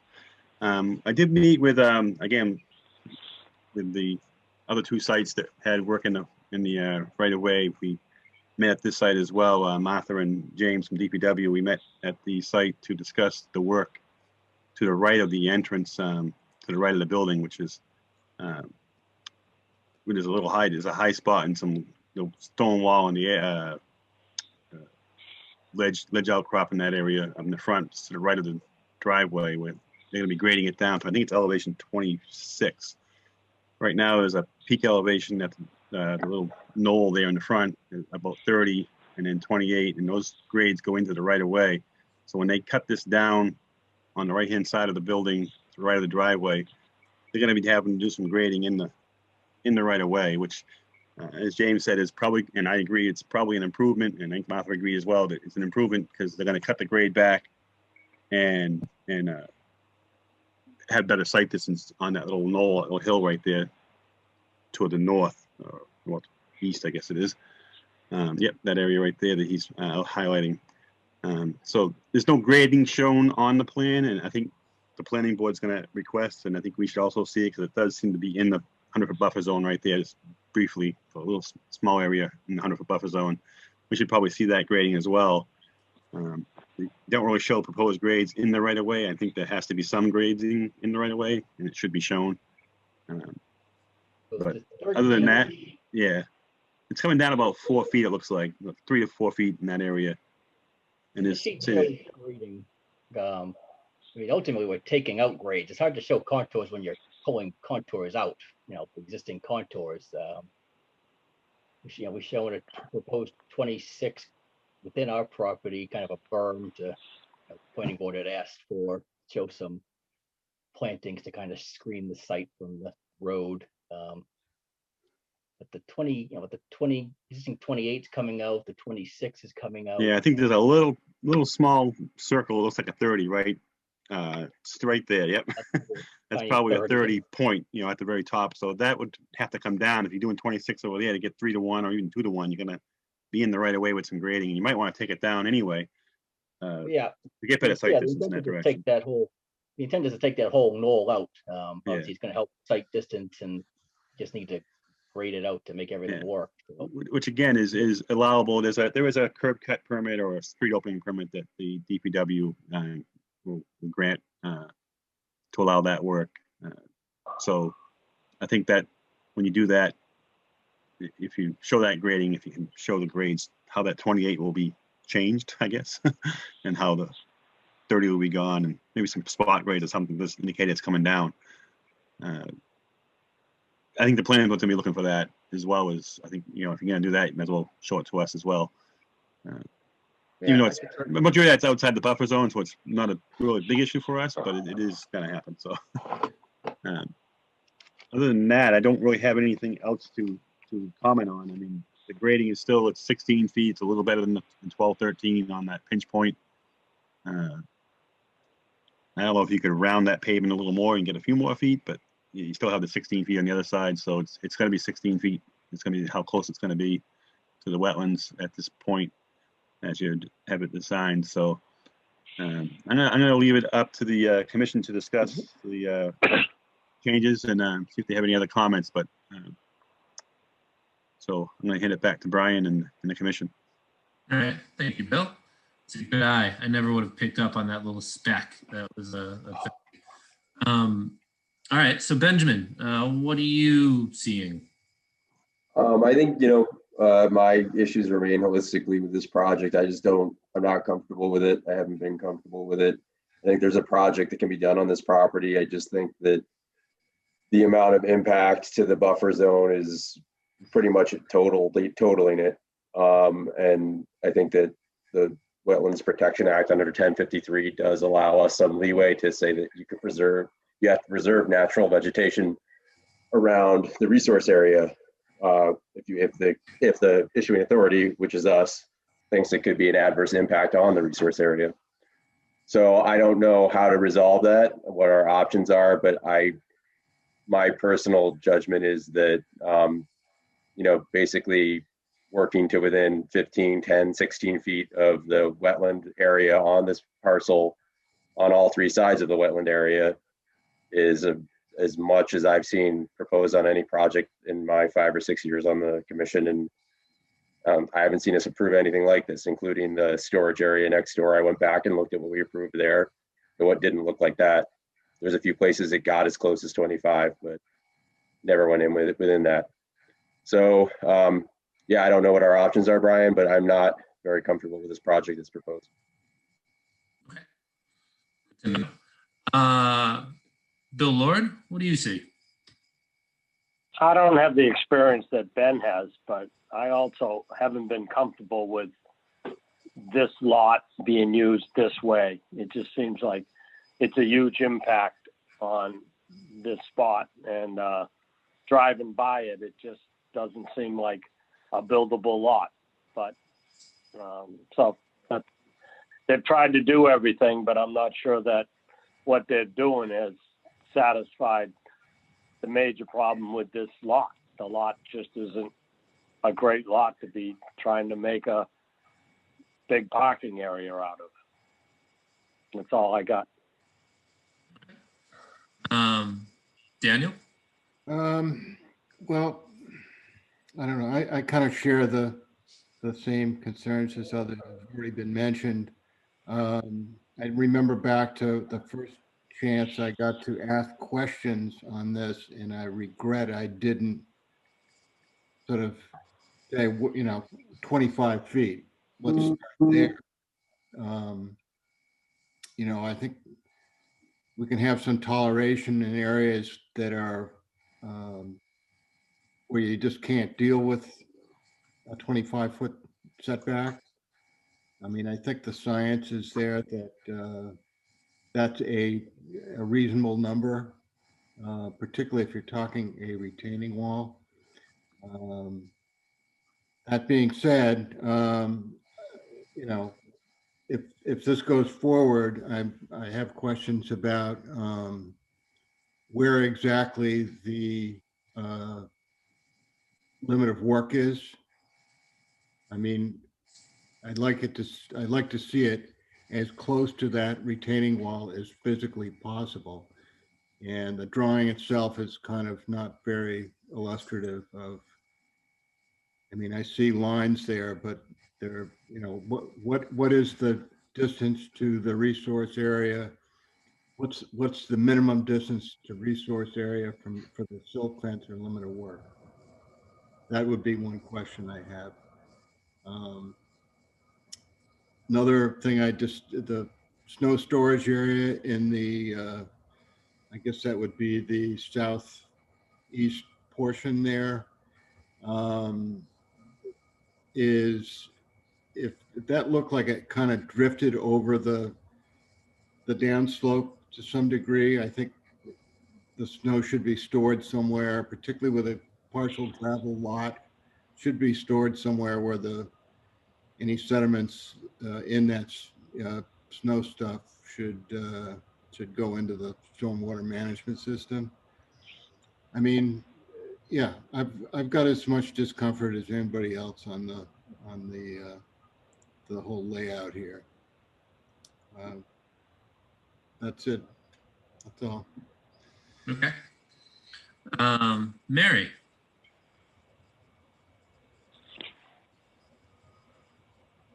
Bill, did you say there was some grading needed in the buffer zone to make some adjustments? To the front, Yeah. the front grading. Yeah, Yep. you see Just the a buffer tiny zone. bit. Yeah, it's just a small amount. Yeah, it's Okay. not a significant amount for compared to the rest of the work that's being in the buffer zone, but it Okay. is in the buffer zone, so we should Would probably it see the grading. Would it require a plan change that we would need to have before making the decision? Probably not. I mean, we could. I mean, we know it's going to be graded, so as long as we see the grades, as long as he adds the grades to the plan, I don't think it's an issue. Okay. It's not a significant impact to the grade, the buffer zone. Okay. Well, I share everyone's concerns about the amount of work in the buffer zone, and it's really unfortunate, and it will definitely, change the nature of this area quite a bit. What I'm having trouble with is that, the Wetland Protection Act providing us with a lot of tools for justifying any kind of condition that requires a 25-foot, setback or something more than what they're showing now, without linking it to a specific site, a site-specific impact that this project has. So just having a general sense of too much buffer zone impact is not any kind of a sustainable, any kind of a decision that would hold up an appeal with DEP. This is as long as the applicant can demonstrate that it can be constructed in a way that won't have direct impacts to the wetlands, it's been the department's policy that the buffer zone is more like a notification zone more than anything. So without that bylaw, our hands are a little bit tied unless there's someone that can describe to me, a specific, and I haven't actually been on the site because this site walk occurred before I was on the board. So I don't know if there's something, steep slopes or particular soil conditions that would make construction in this area. Well, there are a lot of steep slopes, which is one of the things that's directly called out in 1053. I mean, they're grading away most of the steep slopes, and right. we really talked about how I don't think there's any grading on the adjoining properties, so those slopes are still going to be there. It looks like, we'll certainly have steep slopes along the detention basin where that's proposed. Doesn't look like they're too steep right from the wall to the wetland, although it may be that there's just not a lot of contours shown there. There is, it looks like, at least temporary work within probably 10 feet of the wetland boundary in order to construct the wall, and then the wall will be 16 feet from the wetland boundary. I would be in favor of a taller fence on the top of the wall. That would be solid fence. I think that with the gravel surface that's proposed there's a pretty high likelihood of a lot of dust being generated that is going to, blow in and accumulate in that wetland and cover the vegetation. And a lot of contractors' yards, that's a common issue. And also it's, just things blow off of trucks and material. So it would be, I think, preferable to have a more solid fence there. But aside from that, I don't see anything that specifically prevents me from, approving this project because I think it complies with the Wetland Protection Act right now. So it's not, I know that's not what everybody wants to hear, but that's kind of my take on it at this point, so. Thank you, Mary. Peter, it's your turn. Thanks. So I'm sitting listening from a conservation standpoint, and I'm hearing concerns. I'm hearing 3 out of the 4 commissioners before me indicating strong concerns. Planning has some concerns with this as well. And, you know, would it be beneficial to have someone else give us some guidance with regards to this? Perhaps some other type of individuals to give us a, you know, an independent peer review with regards to potential impacts. Would that be something helpful for this commission to feel more comfortable? Yeah, Peter, I was going to bring that up if you didn't, because, you know, at least speaking for myself, I feel like I still don't know how to judge the project itself. You know, I don't understand enough about trucking and contractor yards to really know how hard I could, should, or shouldn't really, you know, defend or push back on some of the proposals. And, you know, to Ben and Mary's point about the buffer, you know, I think there's an argument. I don't know if it's a defensible argument, but I know there's an argument to be made that, you know, the full elimination of a buffer zone, you know, could be considered, you know, an impact in its own right? Because the buffer zone has functions and values and ecological and regulatory values that maybe when you eliminate the whole thing, you know, this is sort of new territory. So, I mean, we don't have those answers. I don't feel like I'm going to get them. I feel like we're just going around in circles at this point. Like, they've done everything, you know, like Chris said, he did everything we asked for, and the final project is still not, people aren't settled about it. And even, you know, Mary's comments, even though she said, you know, she doesn't feel like she could vote against it, she also doesn't exactly sound like she's thrilled with the situation either.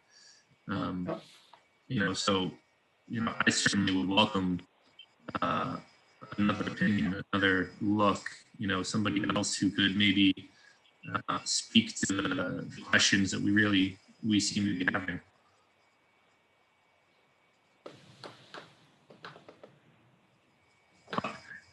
Bill, do you have any guidance? Interrupting you. Yeah, we could I could come up with some names for peer consultants and seek proposals from them to review the site plan, to see if what they feel might be any impacts to the wetlands based on the design.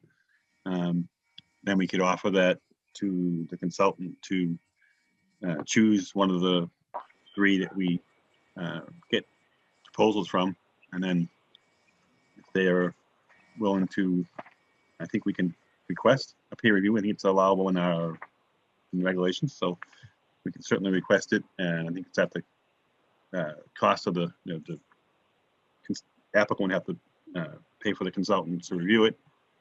You get a estimate, they could pick one of the 3 that they like or they don't have any issues with, and then you get it reviewed for that purpose, and that might offer some more insight as to what impacts might result from this development on the wetlands itself, and that might either make the board more comfortable or make the board less comfortable, depending on what we get for results of the review. So if that's something you want me to look into, I can certainly. I actually have a few names that I was thinking about, so I can put those together and ask for proposals, and we could get those to the commission and to the applicant ahead of time before the next meeting, where we can make a decision on who to choose. And if that's the desire of the commission, we can certainly do that. Okay. So just before we move on that, let's go back to Chris for a second. You want to get in here? What was the last thing you said? Oh, just, do you want to sort of have a say on any of that? Yeah, I can. I mean, I'll let Kevin speak to it as well. I don't exactly know what peer review is for. Honestly, it is something I've never seen this done before. You know, I don't know if, you know, it's just another cost for Kevin and his partner to take on for, I don't know what this review would cost. At this point, it just seems like we're going in circles. Like you said, almost at the point where we just rather just don't want to take a vote now. You know, it seems like you're going to vote no. So we can almost at this point, there's not much more we can do. Well, Kevin's and his partner, we designed this. This is what they need for this site. You know, I won't speak for Kevin entirely, but you know, we've made as many changes as we could to make the board happy while keeping this a viable project for Kevin. And we're kind of at a standstill, I guess, at this point.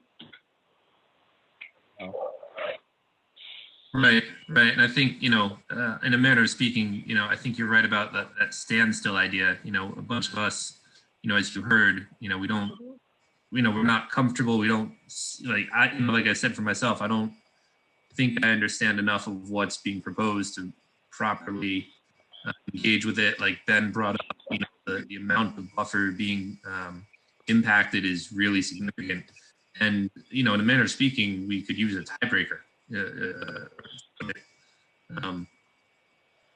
Badly. It just, we need these questions that on our side we still have. If we get an answer, then we can move with an answer. But to vote on something yes or no, positive or negative, without feeling like we really understand what we're voting on, that doesn't seem like the right choice either, to me anyway. But, Kevin, do you want to chime in? Well, I feel like we keep going in circles. We've been at this for months. I am amazed that this has taken as long as it's taken to get to this point. I feel like we've tried to do everything that you've asked for, and I don't understand. At least I'm not asking for a variance from what I understand. I'm not asking for anything extraordinary. Like has already been said, it conforms to all the rules and laws. I understand you're saying you don't understand the scope of the way I'm going to use the property, but that shouldn't stop you from moving this forward. I mean, it's on the plan. It is what it is. It falls within all the guidelines. It seems like it's more of not what the rule is, but what your personal opinion it's boiling down to here.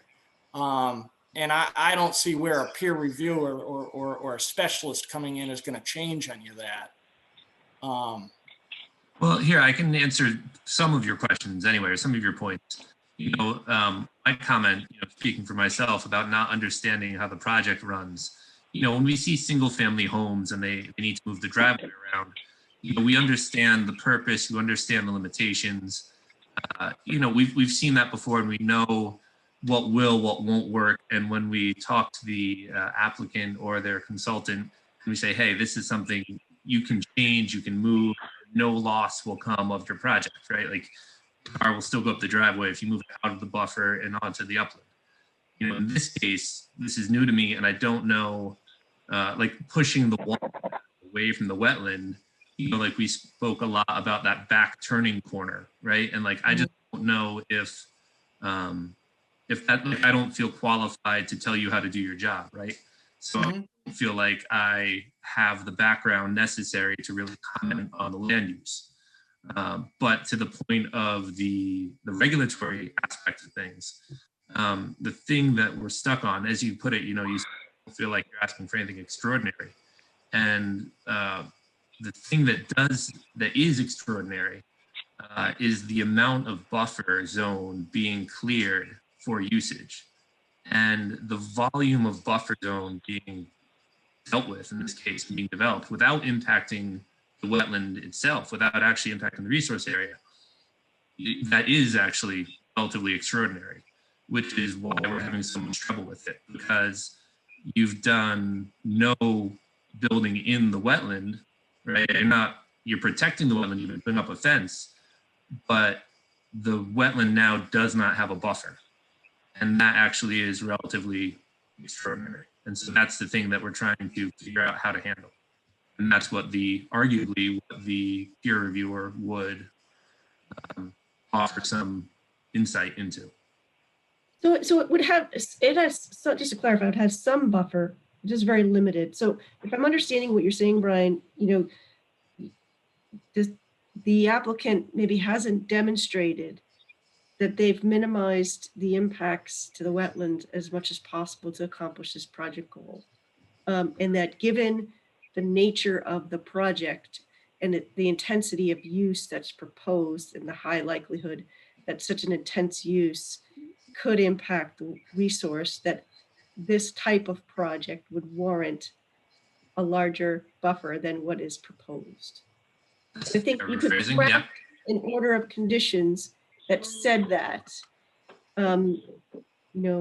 whether that's upheld or not, I guess it's out of our hands, but it sounds like this is what the commission is concerned about, that it's the demonstration that the impacts haven't been, that the impacts haven't been minimized to the extent feasible to still allow the project purpose to go forward, and that the intensity of the use, the type of use, it's kind of a high potential pollutant source because of the intensity of use as a commercial construction yard, and the high potential that there would be adverse impacts to wetlands because of that use, that this particular, and potentially the steep slopes that are located along the wetland edge, all suggest that a larger buffer would be warranted in this case. Right. And, as you well know, Mary, the WPA is very unhelpful in addressing that kind of question. Right. It is. I generally, Mary, I think you did a great job of encapsulating what a lot of us have been trying to say there. And I would prefer to go the peer review route to answer some of those questions that you might want to condition it on. But if the applicants want to go forward, I think that's the strategy that I would go with, where we condition it. Right. I mean, it would be up to them to decide whether to continue the hearing and to go through the additional expense of the peer review and whatever outcome that has, versus just requesting that we close the hearing. And then we'd be forced to make a decision based on what we have before us. So we could include, potential lack of information as additional justification if we don't do the peer review and we think it's necessary. I'm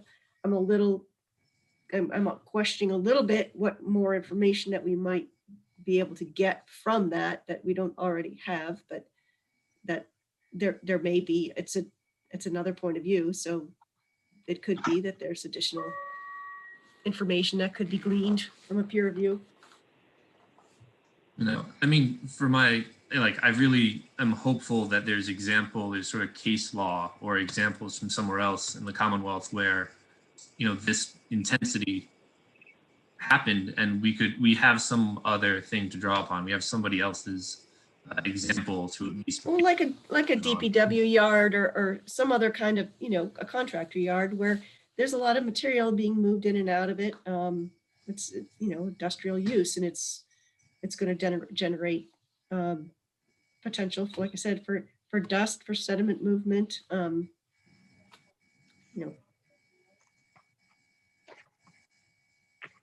Yeah, but I mean, we would have to craft a very specific order of conditions in this case.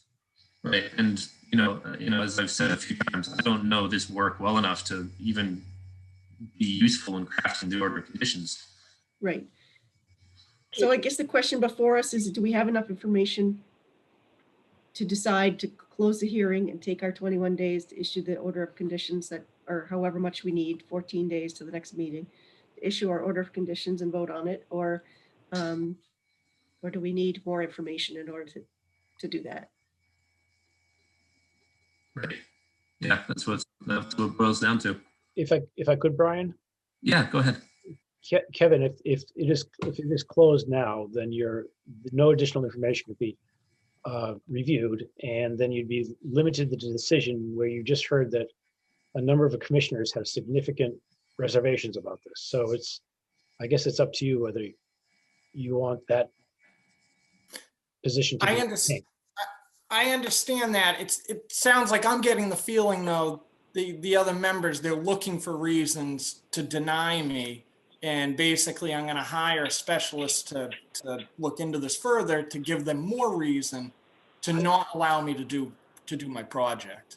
Kevin, I wouldn't take it that way. And I think it's been articulated that this type of a project is very significant for where it's located. Now, if this wasn't located in the area that it is, it would be a very different situation. Mm-hmm. Yeah. And that's what it is. Yeah. And Peter, just to follow up with that, Kevin, if you have a third party come in and do this, and let's just say they show us that you are totally within your rights and everything is fine and you're grand, and you can do this as you want to, and then let's just say we still vote and say no, right? You now have this third party opinion that you can show to the state and say, hey, state, come down and tell these, this Newberry Commission what's up, and the state can override us. Mm-hmm. So, you have that third party opinion that then you would be able to, put to use in that way, should you feel that, it was an emotional vote rather than a factual vote. Well, I guess I'll have to see what the potential cost is of this. That's fair. So if we structured a peer review, Bill, would we be looking at, we don't necessarily need a whole stormwater review. It would just be, for the construction impacts, like and the construction and use impacts associated with the grading and the actual operation. Yeah, I don't think you need a stormwater review. I think that would be what would be the impacts to the wetlands resources. So they could review the wetland boundary, make sure there's no changes to the wetland boundary itself, and then just the general impacts associated with the work and whether it's in compliance with the Wetland Protection Act. Right. And the broader question, Mary, like you were saying, there's no stated impact. We can't see an impact necessarily in the usual ways that we might, but, is 75% of buffer removal considered impact? Is 90% considered impact? Like, when does... We can't look at it that way. The regulations don't allow us to look at it that way. It's a site-specific Well, there's one thing. spot that is. It just doesn't have any specs. It doesn't have any... Well, I just think we get caught in a terrible trap because it's, the percentage of buffer zone impact is so dependent on the size of the lot and the configuration of the wetland itself and, the nature of the site. So it's not, you could have, if this was a single family house lot and lawn all around it, and then the impacts might be different if they were proposing to grade within 16 feet of the wetland edge and it was going to be a landscaped area. But Mary, it wasn't going to be intensively used. Is the issue the percentage or actual square footage? No, it's neither. It's neither. The issue is I think Mary, if I screw this up and how I'm saying it, it's at least for me, it's the language in the WAPA that the scope and location of work within the buffer zone to protect the interests of the resource area. So by having a hardscaped wall within 10 to 16 feet on 2 of the 3 sides of the wetland, and then tearing out the buffer to make the retention pool on the 3rd side, you've basically just taken all of the natural buffer area, which serves a function for that resource area, and removed it. And so you're going to have an adverse impact on that resource area. Right. And in this case, where you have an intensive use like this, having a hard edge is preferable because of the likelihood of intrusion over time, for this type of use. So you would want to have some kind of a hard edge in this case. I'd like the hard edge. I just want to see the hard edge further away. So you have the soft edge to bleed it out. The outlet's going to come over the hard edge. Right. And I do know heavy construction some. I've worked heavy construction as a younger person, and so I think I understand some of your needs, Mr. Whitney, and I'm very sensitive to them. And I guess outside, I don't know what other solution there is outside of losing a bay on the garage, which you don't seem to want to do. You lose a bay on the garage and it basically fixes everything, I think, from our viewpoint, but it sounded like immovable on that. Well, if you can't, because I don't know that, the needs of your actual business. Well, it's not just current business. This building will be there for a long time. It's going to be sold eventually. I mean, I got a plan for future use even, Yeah, I understand. That's what I'm saying is I understand like I understand why you're talking about all this stuff and like the turning radiuses and all this stuff makes perfect sense to me. I'm just saying like, yeah, the scope of your business is what I don't know. Yeah. Yeah. Right. So, yeah, but I mean, so that's also something to think about is, take a long, hard look at it and say, what is that? Because I think that was like a half bay, right? For flatbeds, like 350s, 450s. Mm-hmm. If you lose that half bay for the 450 and you pull that corner out, and your turning radius gets bigger, it may save you a lot of space. That's my only thought from a plan alteration viewpoint. Otherwise, I understand everything you're saying to us and I'm really empathetic to it. I just don't, when I read the text of the WPA, I'm not a practicing consultant and I may be a little bit more protective than other viewpoints, but if the DEP wants to disagree with me, I'm okay with that. Okay, I understand. Okay, so this leaves us where? I think the applicant needs to decide if they want to look at the proposals. If we continue, so the applicant can look at proposals for a peer review, and then so we continue the next meeting, and either they could inform us beforehand or at that meeting if they want to do that. Yeah. Well, I think does the commission need to decide first whether or not they all are in agreement to go forward with a peer reviewer, and then we can ask the applicant if they want to continue the hearing to allow the peer review to occur? Okay. Yeah, which one's the cart and which one's the horse? Yeah, we just have to decide if that's the way we want to go first. Do we want to have a peer reviewer? So, I make a motion to have a peer reviewer look at the project impacts associated with this project and determine compliance with the Wetland Protection Act, including review of the wetland boundary and the potential for construction and use of the property to impact wetlands. Sure. I mean, that covers all the bases. Yeah. All right. So we got first and a second. So round the horn, Benjamin. Wait. I did see one person in the crowd at least turn on their video for the first time this evening. So there may be an abutter comment before we start motioning stuff. Harmony. All right. So wait, do you want to do the vote first? Do you want to talk to Harmony first? What's the proper order? I don't know. This is kind of, we're making this up as we go a little bit. Let's talk to Harmony first, just in case it matters. Harmony, go ahead. Hi, folks. Thanks for having me. My name is Harmony Wilson. I'm here representing Marahawk Nature School. I'm sorry, I'm late to the party. I did watch the last recorded meeting. And I just wanted to come on and learn more about the project, introduce ourselves to our potential neighbor. Marahawk Nature School, if you're not familiar, we're a nonprofit. We teach 100% outdoors, and our whole deal is we're committed to guiding learning in nature. So we do understand that this neighborhood is zoned for commercial. So our little precious nook in the woods couldn't be there forever necessarily.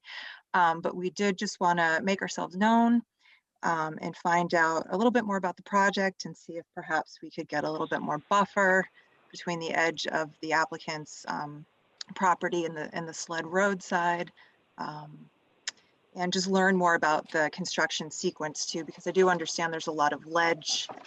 We do have, currently through the pandemic, we have about 10 kids out there a day. On the younger side, they're between 3 and 6.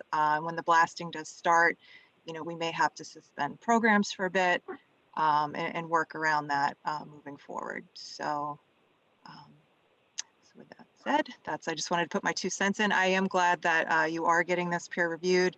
That was one of the big questions I had. I didn't see anything in the last meeting about, I wasn't sure if you typically get stormwater peer reviewed or projects peer reviewed. I understand this is a tough project being so close to the wetland.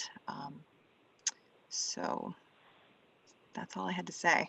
So didn't mean to throw a wrench in at the last moment.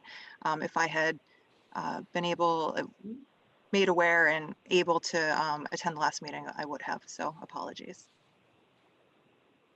Glad, you got, friends is always welcome. But that being said, I don't think that necessarily influences whether or not, or it does if, she would support the review. So we've got a motion on the table. So Benjamin, I think roll call. Yes. Okay. Bill. Yes. All right. Daniel. Yes. All right. Mary. Yes. Peter. Yes. All right. And I'm also going to vote in the affirmative. And so that being done, okay, so that puts us in what? We've just allowed Bill to ask around, more or less, and then Kevin and Chris can decide whether or not to take Bill up on what he gets. Or they can ask us to take a vote right now. So Chris, Kevin, do you have a preference on anything? We can wait and see what he comes up with for the peer review. Yeah. At this point, see what they say. All right, we'll see what they say. Wise. When's the next meeting that we can get on, possibly? Well, I think Bill was saying at the last time it was the 9th and the 30th are the two coming up. Yep. March 9th or March 30th. Yep. I guess the 9th preferably. All right, what I'm going to do is I'll put together 3 names. I'd like to send it to the commission and to the applicant just to make sure there's no obvious conflicts with those names before we ask for a proposal. Mm-hmm. I mean, if they're working with one of these 3 I picked, I don't want them to say can't use them. So be no sense in getting a proposal from them. So given that there's only, 3 weeks until the March 9th meeting, it seems unlikely that we will get proposals out and a response and then the project's reviewed. Yeah. Comments Yeah, it won't be ahead reviewed. of the next meeting. So we probably would need to continue it to the following meeting. Unless we need to meet and discuss it at the next meeting to approve the proposals or anything like that. That's Or Mary, I we think can that's give Bill the authority to go ahead and do that administratively. in Mary, been involved in these in the past. Usually they sort of separate out the proposal from the price, and if the next meeting, if we had the proposals back, we could go over the proposals and pick one, and then we'd unmask the price, and then the proponents would have a chance to sort of take it or leave it in the manner of speaking. And we could I think they're going to be such, I mean, it's not going to be a huge proposal. So I don't know that we necessarily need to have blind proposals or anything like that in this case. Yeah, and I don't know if there's a limit, like above and below 1K, 5K, 10K. If they're 10K, I think. Yeah, we have to get three bids if it's over 10, I think, right, Bill? Yeah, I wouldn't imagine it'd be over 10. But I'll tell you this right now, I won't be spending money like that on. Yeah. I don't blame you. Right. So it's probably going to be, whoever's available within the time frame, and it can do it with, yeah, and a reasonable amount of time. The blind thing, if you could have a check with, the rest of the town about, if there's a limitation on that regarding numbers, or if there's rules that we don't know about, just so we stay sort of kosher with this. Yeah. Yep.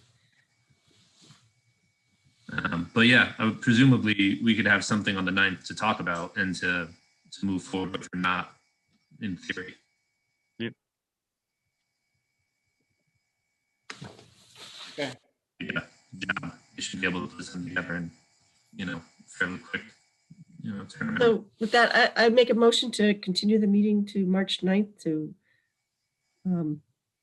continue to pursue the peer review.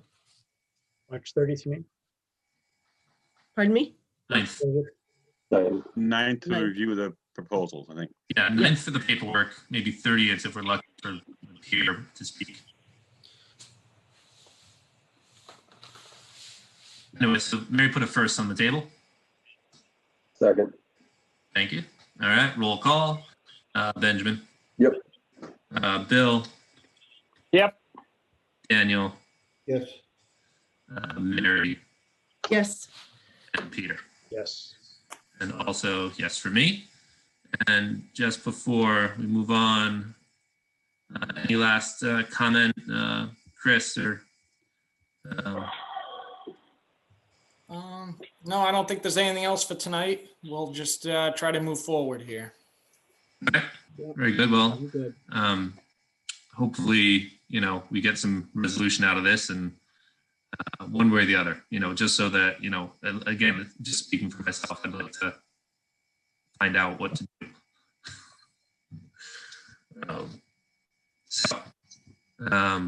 Good.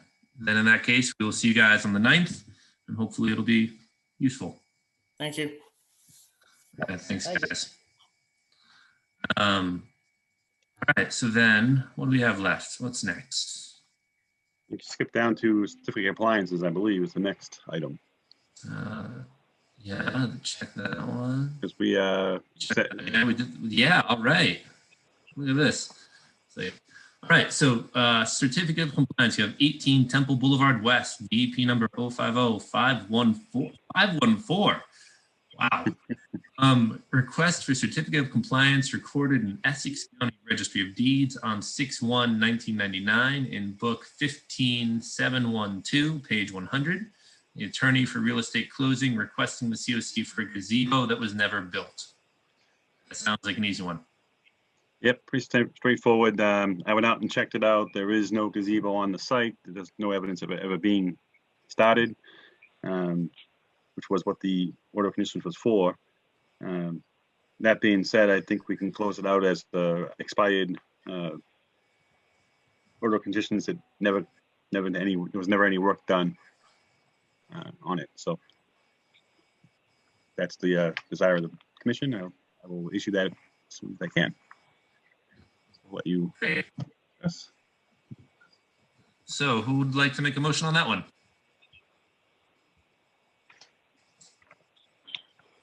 The Lord, what about you? I make a motion that we approve the certificate of compliance for what? Seconded.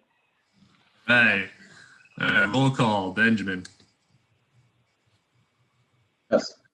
Bill Lord. Yes. Daniel. Yes. Mary. Yes. Peter. Yes. And also yes for me. Great. Love you two things. Before we move on to the next item, can I add one more COC? Only if it's easy. It is easy. It came in really just a few days ago, and I didn't have a chance to put it on the agenda before it was posted. It's 137 Main Street in Newbury on Byfield section. It was DEP number 050-1007. It was an application by Robert True. The order of conditions was issued in August 5th, 2009. It is recorded at the Registry of Deeds. The order of conditions was to construct a detached garage within the buffer zone.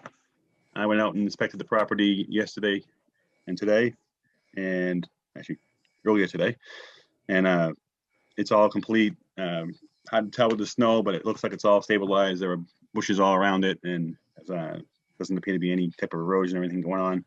So I'd say it was complete and satisfactory compliance with the order conditions, and I'd like to issue an order COC for that as well. If there's any questions, try to answer them. Well, let's go around. Oh, sorry. No, that's all right, Mary. I was just gonna, open it up anyway.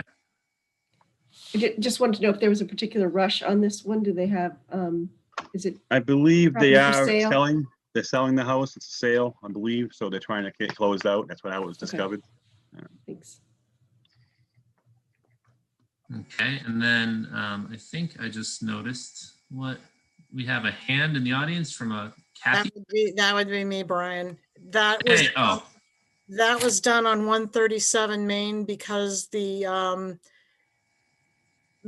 owners had a refi done and the closing attorney saw the open OOC and suggested they close it prior to closing any real estate deal on their house after that. Makes sense. All right, good to know. Thank you. All right, so anybody beyond Mary interested in this one? Just whether or not we're allowed to do it without it being on the agenda and not meeting the deadlines for submission. It's not a public hearing.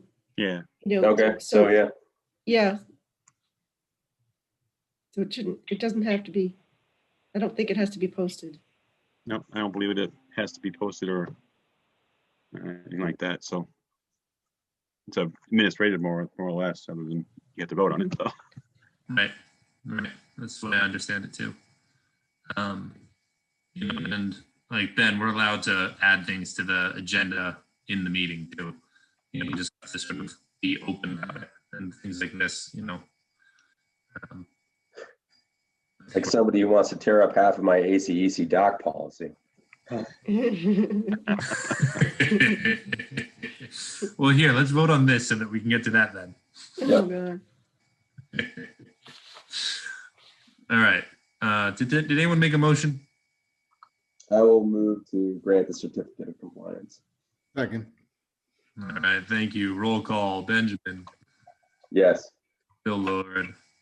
Yes. Daniel. Yes. Mary. Yes. Peter. Yes. And yes for me too. Okay.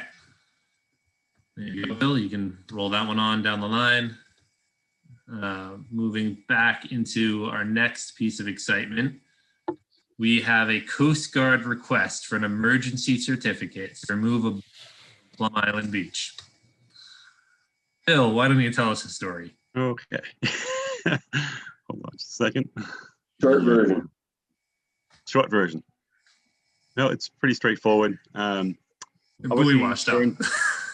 During the last, I sent you the information that I prepared for it, the emergency certificate and a sketch, and the police department put together a sequence of conditions that I incorporated into the emergency certificate. The buoy from the entrance to the mouth of the river broke loose during the last nor'easter storm and ended up on Plum Island, as you are probably all aware, with the pictures in the paper and all that. Become a sort of an attractive nuisance. People want to play on it and climb it and get the picture taken on it. Coast Guard's a little worried that next nor'easter might pick it up again and move it again somewhere else. So it's sort of a safety issue, and they want to try to get it off the beach as soon as they can. In fact, they're talking, they'd like to start tomorrow if we can issue this. I actually gave them it's the emergency certificate today at a meeting with the police department. Met with the police chief, James from DPW. I can't remember the gentleman's name from U.S. Coast Guard, and with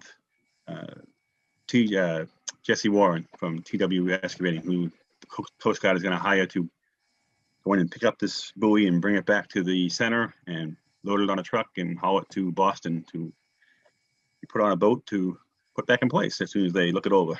So what they'd like to do, we looked at a couple of different options to access. It's located up by 37th Street, which is about almost, I want to say 3,000 feet from the center, approximately. We looked at 41st Street as an access. There's a 8 to 9, 10-foot wide sand path. It's pretty straight. That goes out pretty close to it, which we thought he could get his machine down through.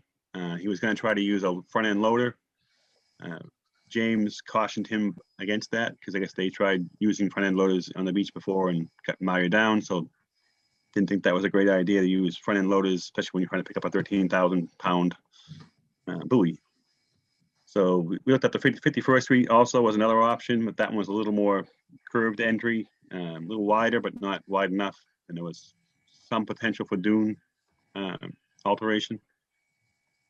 So then we went back to the center island, which is what we decided would be the best location, the longer path to get there, but he believes he can pick it up and carry it. Got about a 4-hour window to do it from just before low tide to get in there and get out. We're going to restrict him to staying between mean high and mean low, higher end of that if possible. Stay off the dune. He'll go down, pick it up, and bring it back. Says it'll take probably about an hour and a half to do the whole thing, and then load it back onto a flatbed, which is going to be located at Center Island, and then carry it off to where it needs to go. So, like to have the commission okay this emergency certificate. Again, I did sort of issue it already, guys, anticipating that we would be able to get it done. It seems like the easiest way to get in with the least impact to any dune areas. Yeah, they'll make a path down the sand, but they won't. Once the tide comes in and washes that away, it won't be an issue. I asked him to make sure he had a very clean vehicle. It's going to be an excavator. Make sure all the hoses were in good shape. There's no leaking hoses or leaking oil and grease as best as possible. And he agreed to make sure it was a clean machine. So I'm just wondering if there's any comments from the commission, any questions any suggestions to maybe an alternative route. I can't find a better route than just going down the center. Seems like the easiest access with less impact. All right, sounds like a plan. Let's go around the horn. Benjamin, what do you have to say? I think this is the best possible solution. Thanks, Bill. Okay. Bill? I'm good with that. Okay. Daniel? Seems like the best way of doing it. All right. Mary? Yep, I'm all set. Thank you. And Peter? Yes, and thank you, Bill. Okay.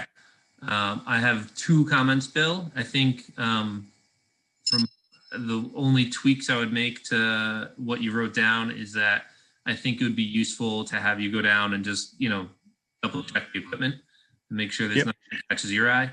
And I saw the paperwork video was in the police report, and you had photographic, and I think a video might be more useful in this case, because if anything happens suddenly, it might be worth knowing. It might be worth having the video to go back for. Okay. That's it. I can do that. All right. That's great. Yeah, well, I was planning on, I told them to give me a call when they are on their way, and I would meet them down there, do the inspection to make sure there's no obvious issues with the machine. And then I was going to stay present until they bring it back loaded. So there you go. You can do the video. All right. Great. Thank you, Bill. Yep. All right, moving right along. Next up, we have no reissuances. Other business, we have the Great Meadow Farm lease. Yeah, just wanted to give you an update. Right, I did meet with Tracy and Lisa Mead a few weeks ago and discussed the Great Meadow lease. We had some questions regarding who's responsible, who had to sign, a few items that we asked, and clearly, at least the Conservation Commission is responsible and authorized to manage and maintain the property. So it's on the commission to sign the lease as the managers. But the town does own the property, so the town has to also sign the lease as a legal owner. So Tracy, as the town administrator, under the Town Administrator Act, can sign for the town, and she will sign the lease as well as the commission. So we're responsible for negotiating the terms of the license, which is what we have in the current lease agreement.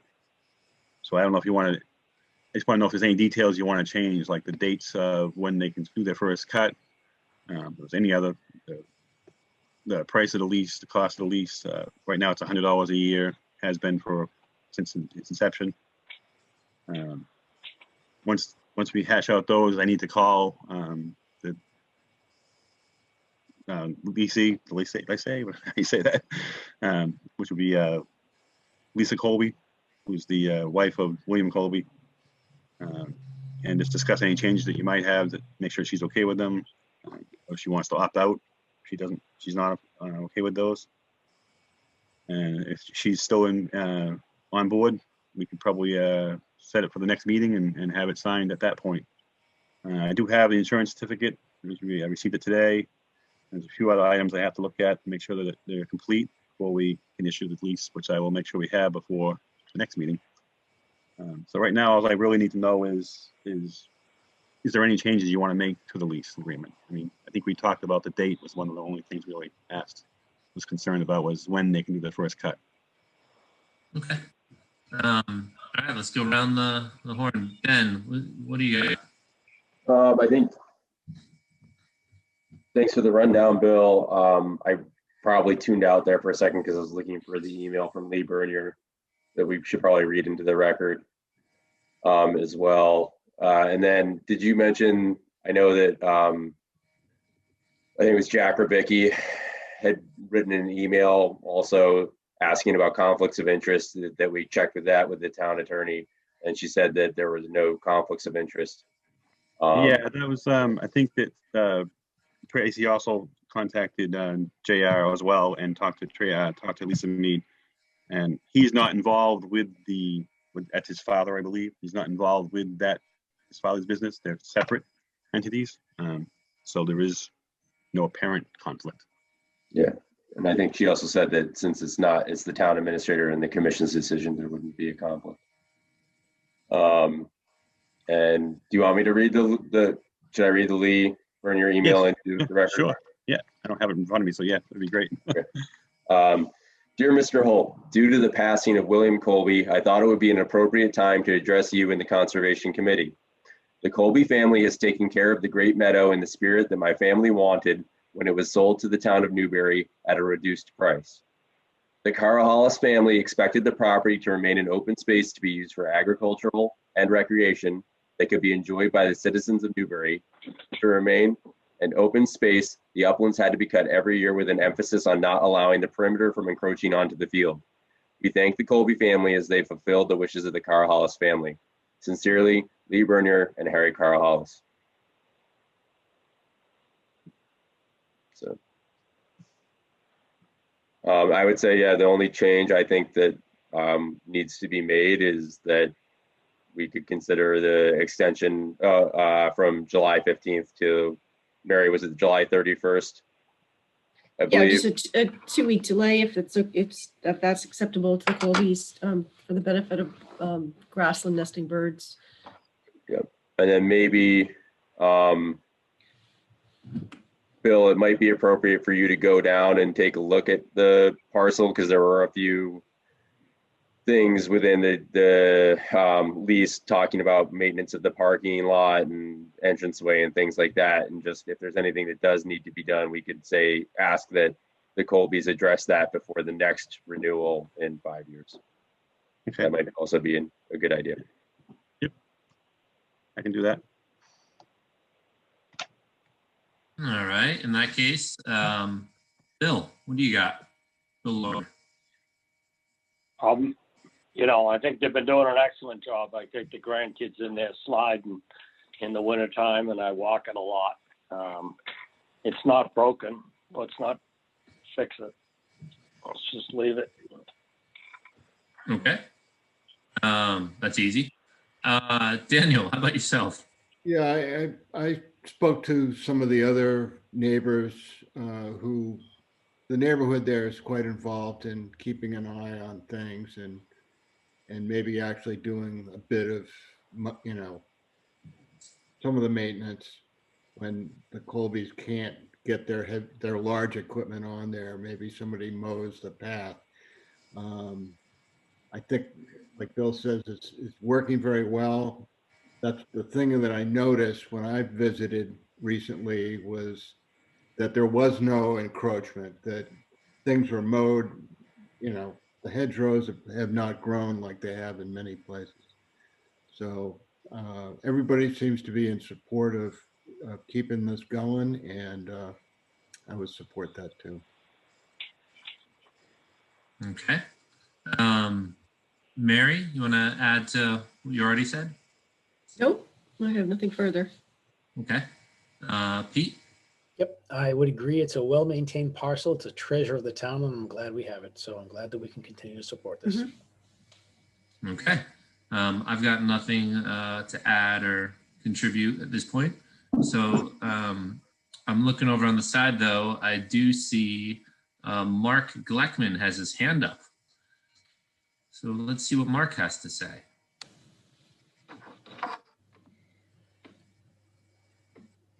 Thank you, Brian. Mark Gleckman, Riverview Drive in Newbury. You referenced the fact, and I appreciate you doing that, that there's been some, I guess I would call it highly charged dialogue regarding this history of the Colby family and the town of Newbury in this parcel of land. And there have been an awful lot of accusations made, everything from secret dealings to conflicts of interest to lack of transparency. And I'd just like to ask a couple of clarifying questions, if I can, to make sure that people understand exactly what has happened or not happened here. And I would separate out, at least based on what I heard in what I read in the paper and some of the dialogue, it sounds like, there is an issue of lack of record keeping, that there's been a scarcity of records accumulated regarding the history of successive leases over probably 35 or 40 years. And that's problematic. Is that a fair statement?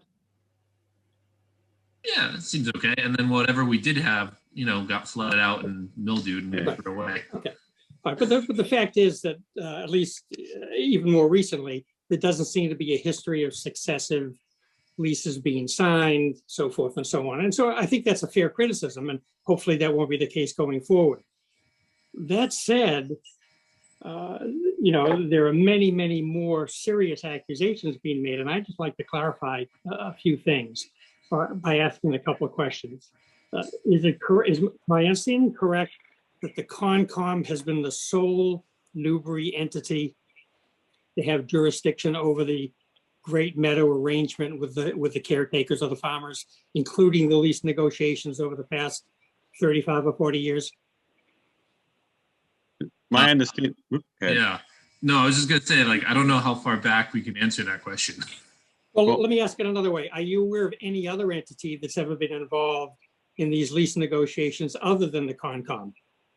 All right, now, Bill, yeah, that's on you. You answered that. My understanding is originally there was a Great Meadow Farm Committee that was supposed to be set up to help assist in the governing of the property, or the maintenance of the property and the management of the property. Right. I don't have any records of the committee in my possession. As far as I asked the clerk to go back in her records to find out if there was ever been a committee. When there's a committee formed by the town, the committee members have to be appointed. They have to be sworn in. So there should be a record of this committee being on the books, I would assume from 1983 on. And we have she has no records of a committee being sworn in or appointed.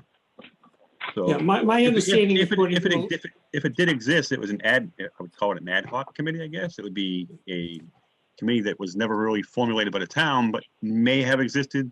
I think that maybe Dan Streeter can speak on that a little. He has a little bit more knowledge. He's been around a little longer than I have in the town, so he may be able to speak on that a little. But as far as I can tell, there's no formal committee has been. Okay, yeah. My understanding was that the original language is that there was a subcommittee that was formed. Yes. And my interpretation of that would be that subcommittee would be certain members of the actual Concom, that they would serve as their own subcommittee. If let's say there were 6 members of the Concom at the time, perhaps 3 or 4 of them might serve as a subcommittee. I mean, that's the norm. A subcommittee is part of the broader commission, is it not? Isn't that why it's called a subcommittee? Yep, I would say so. Okay, so let me ask it another way. Has the select board ever been involved, as far as you know, other than signing a lease back in, I think the article in the paper said 2004, perhaps? I think you said the select board signed the lease. Other than that, are any of you aware of any discussion, any involvement that either the current or previous select boards, or in those days, the Board of Selectmen have ever had with negotiating this lease?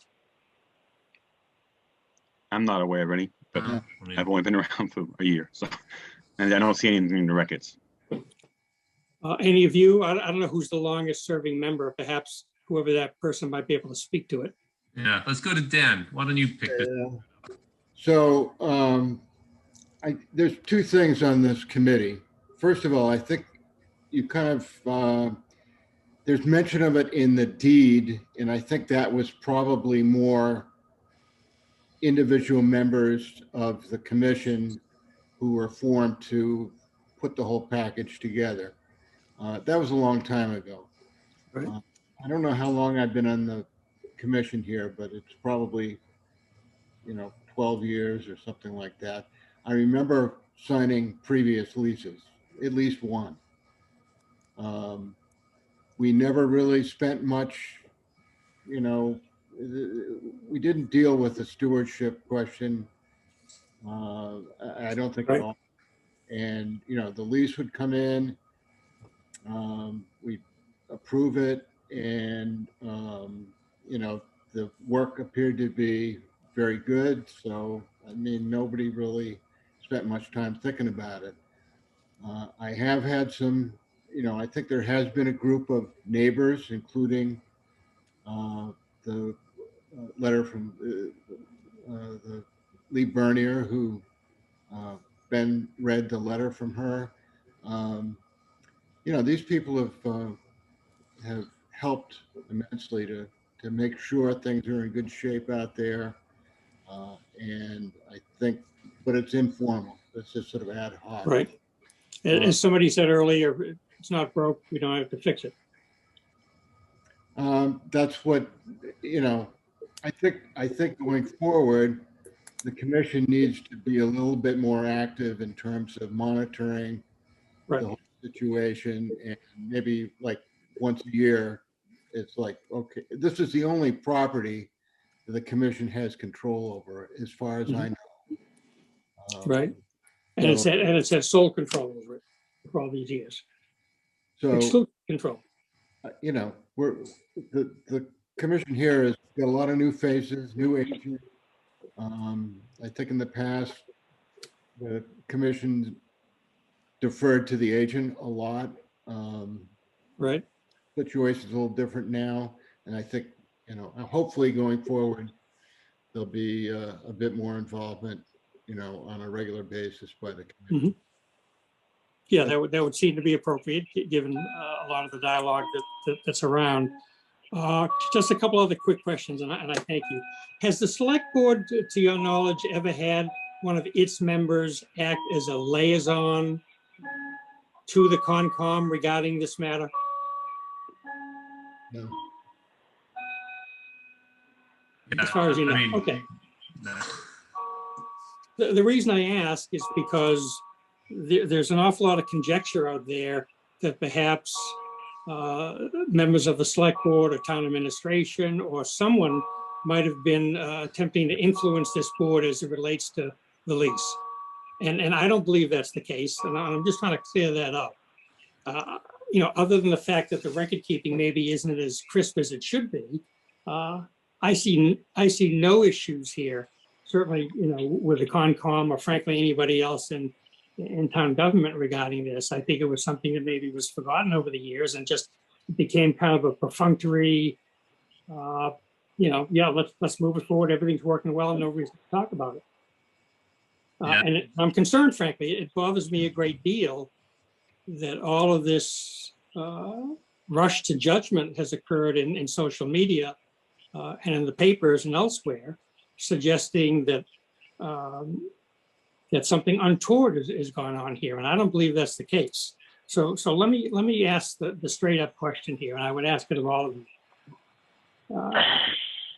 Has anyone on the Concom, or to your knowledge, the select board, or to your knowledge in town administration, ever attempted to withhold information, keep secret information, or misrepresent in any way the great meadow arrangement to the taxpayers of Newbury. Well, so Mark, as chair, right, I can say you are the only person who has ever asked me a direct question or made a comment about this at all. You know, nobody, I haven't talked about this outside of these meetings, and you know, I got nothing. Yeah. Well, I hope I made clear why I'm asking the question. Yeah, There's an awful lot of conjecture out there. And so And I think what I might suggest, Mark, is you're looking at the expression on the board members here. And Right. there's nothing going on here. There's nothing untoward. And if there's a group of people that are saying there's something untoward, maybe it's untoward with them. I think that everyone on this commission is very comfortable with the arrangement.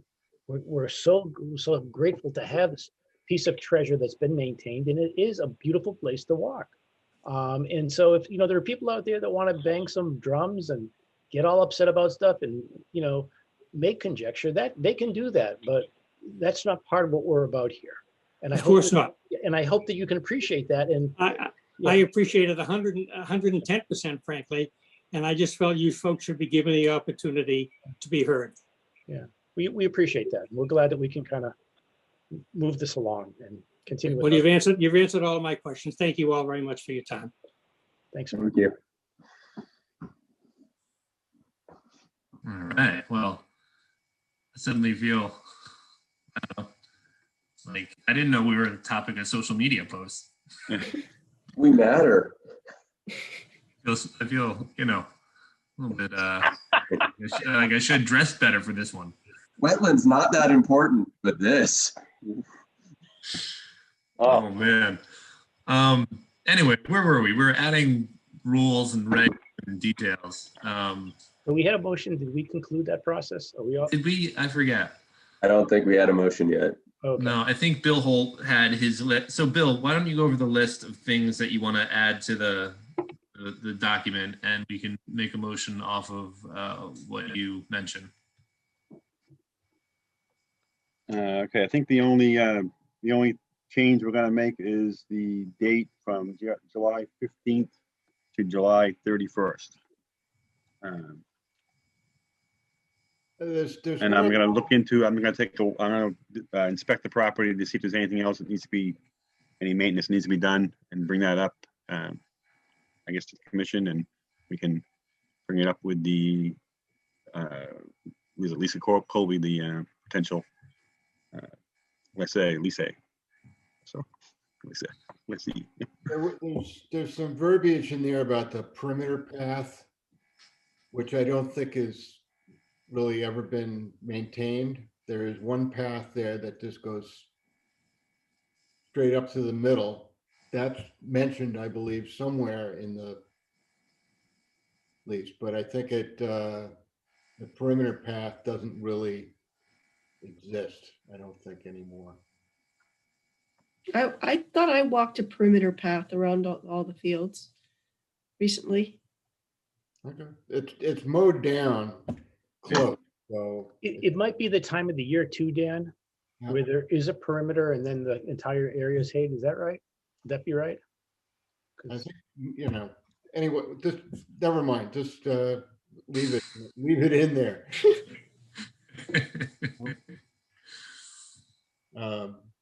But it's, in my experience, it's not what's primarily used. It's primarily you go through the gate and you go all the way out to the rocks on the river and all that.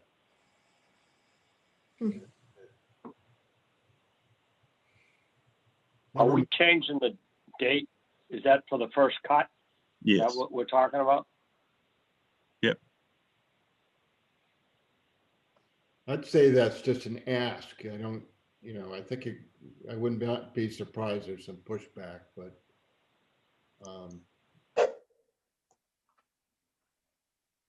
I talked to a few people, Dan, who told me that the Colbys don't typically get in there till after the 15th anyways. It's kind of like the last thing they cut. So they may be all right with it. They've got, their hanging equipment is on the large side and it's really soft right inside the gate. So I think they don't like getting stuck any more than anybody else. All right. Yeah, let's keep this moving. I feel like we're drifting a little bit.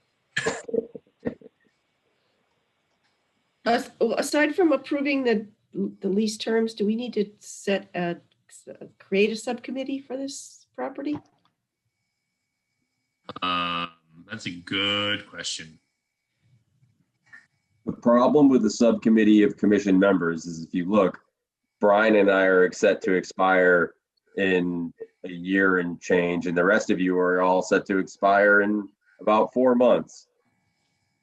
So I don't know how many of you are sticking around or not, but creating a subcommittee of appointed officials who, routinely expire every 2 to 3 years is, I don't know, it's difficult.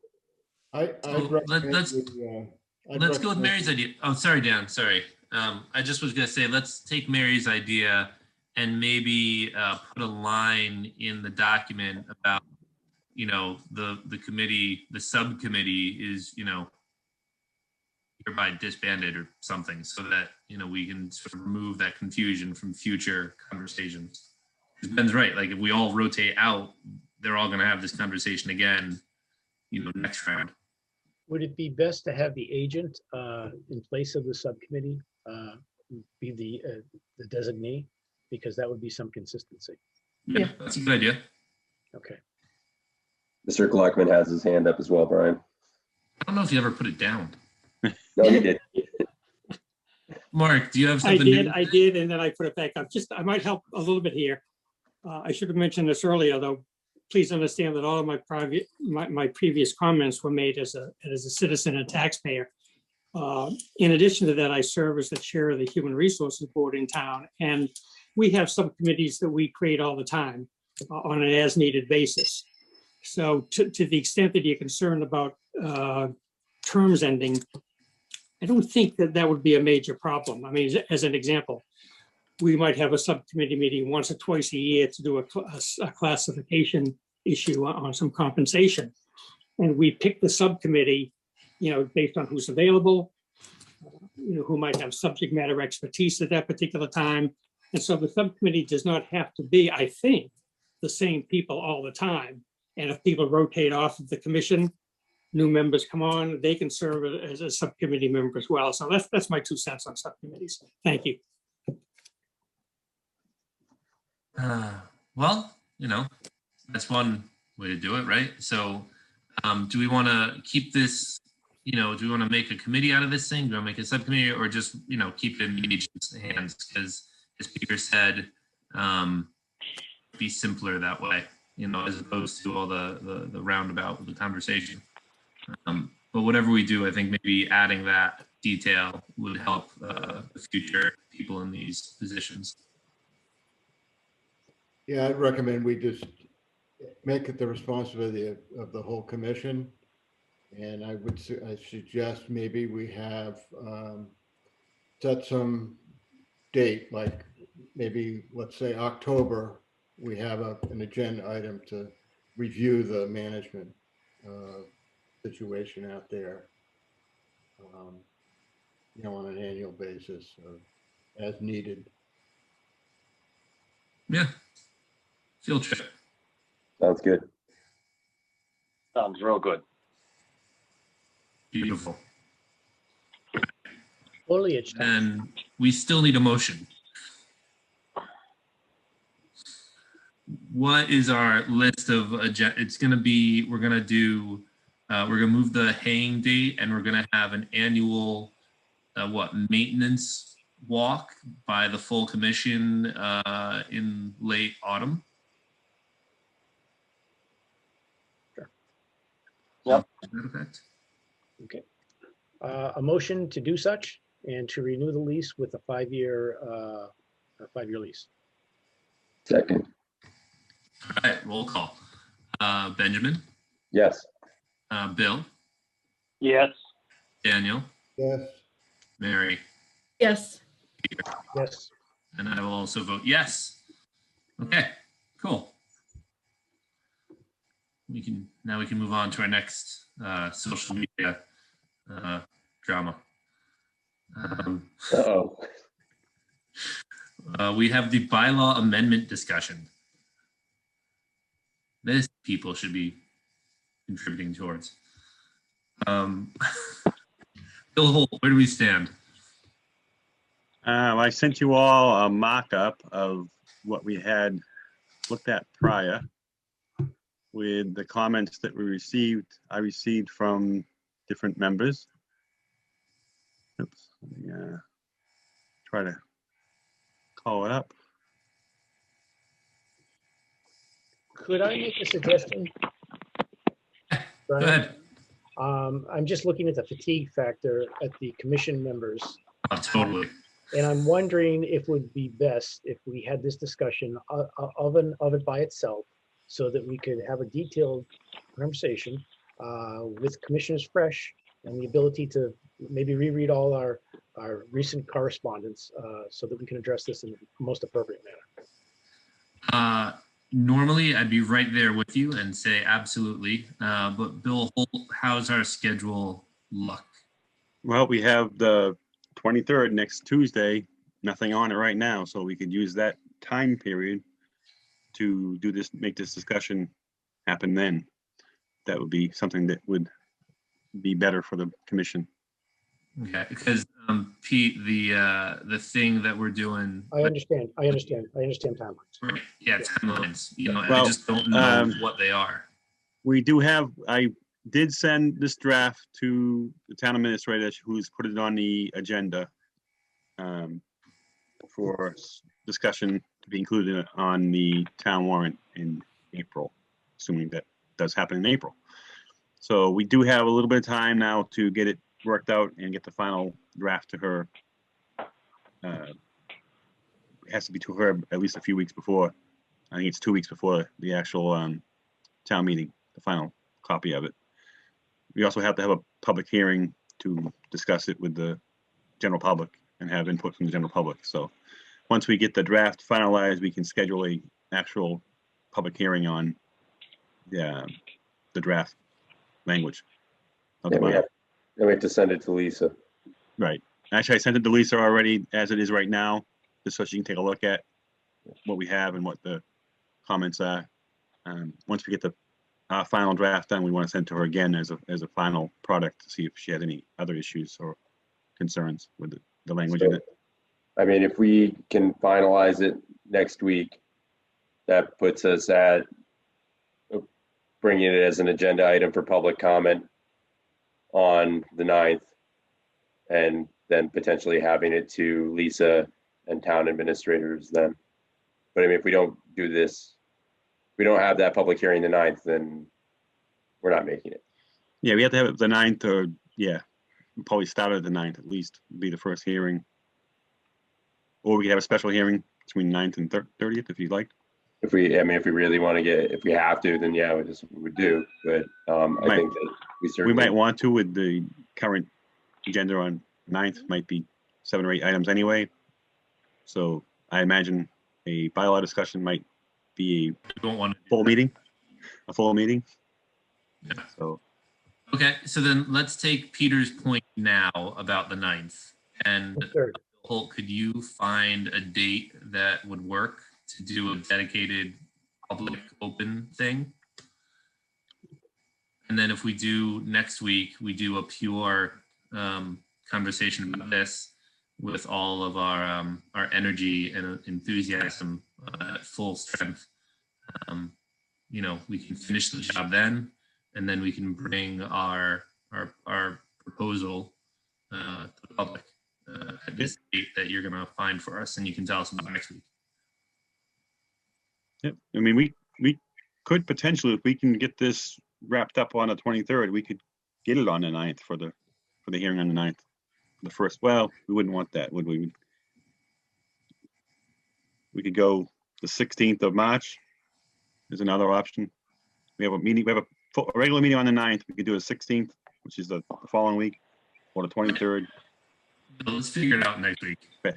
I'm with Pete. I'll give you the dates. Well, I gave you the calendar. You can take a look at the calendar and those are the dates you can get. Those are all Tuesdays. So we can do that. Or it goes to fall. Cool. So then, assuming, does anyone else want to say anything about that before we all go to bed early? I agree with Peter. I think we should do it that way and just talk about that one item when we're fresh. I think starting things after 10 o'clock, you're losing me. My day's too long. I was gone 45 minutes. So we'll put this on for the 23rd, only this as a discussion on the bylaw. And the ACEC doc policy that Mary revised. But Yep. I mean, that should take 5 minutes. Those two. Yes. We put those together, but yep. All right. Well, congratulations, everybody. We survived another one. All right. Motion to adjourn. Second. All right, Bill. No, Bill, you got to do this. This is you. Do it. Motion to adjourn? Second. Nice All job, in Mary. I favor? like the thumb. All right, roll call. Benjamin. Good night. Ben, Bill, Dan, Unanimous. Mary, Okay. Peter. I also vote yes. Okay. Good night. Thank you. Thank Thanks, you, everyone. Bill. Thank you, Bill. Thanks. You Have a guys. good night. Thanks, Bill. Appreciate it. Thanks, Kathy. You're welcome.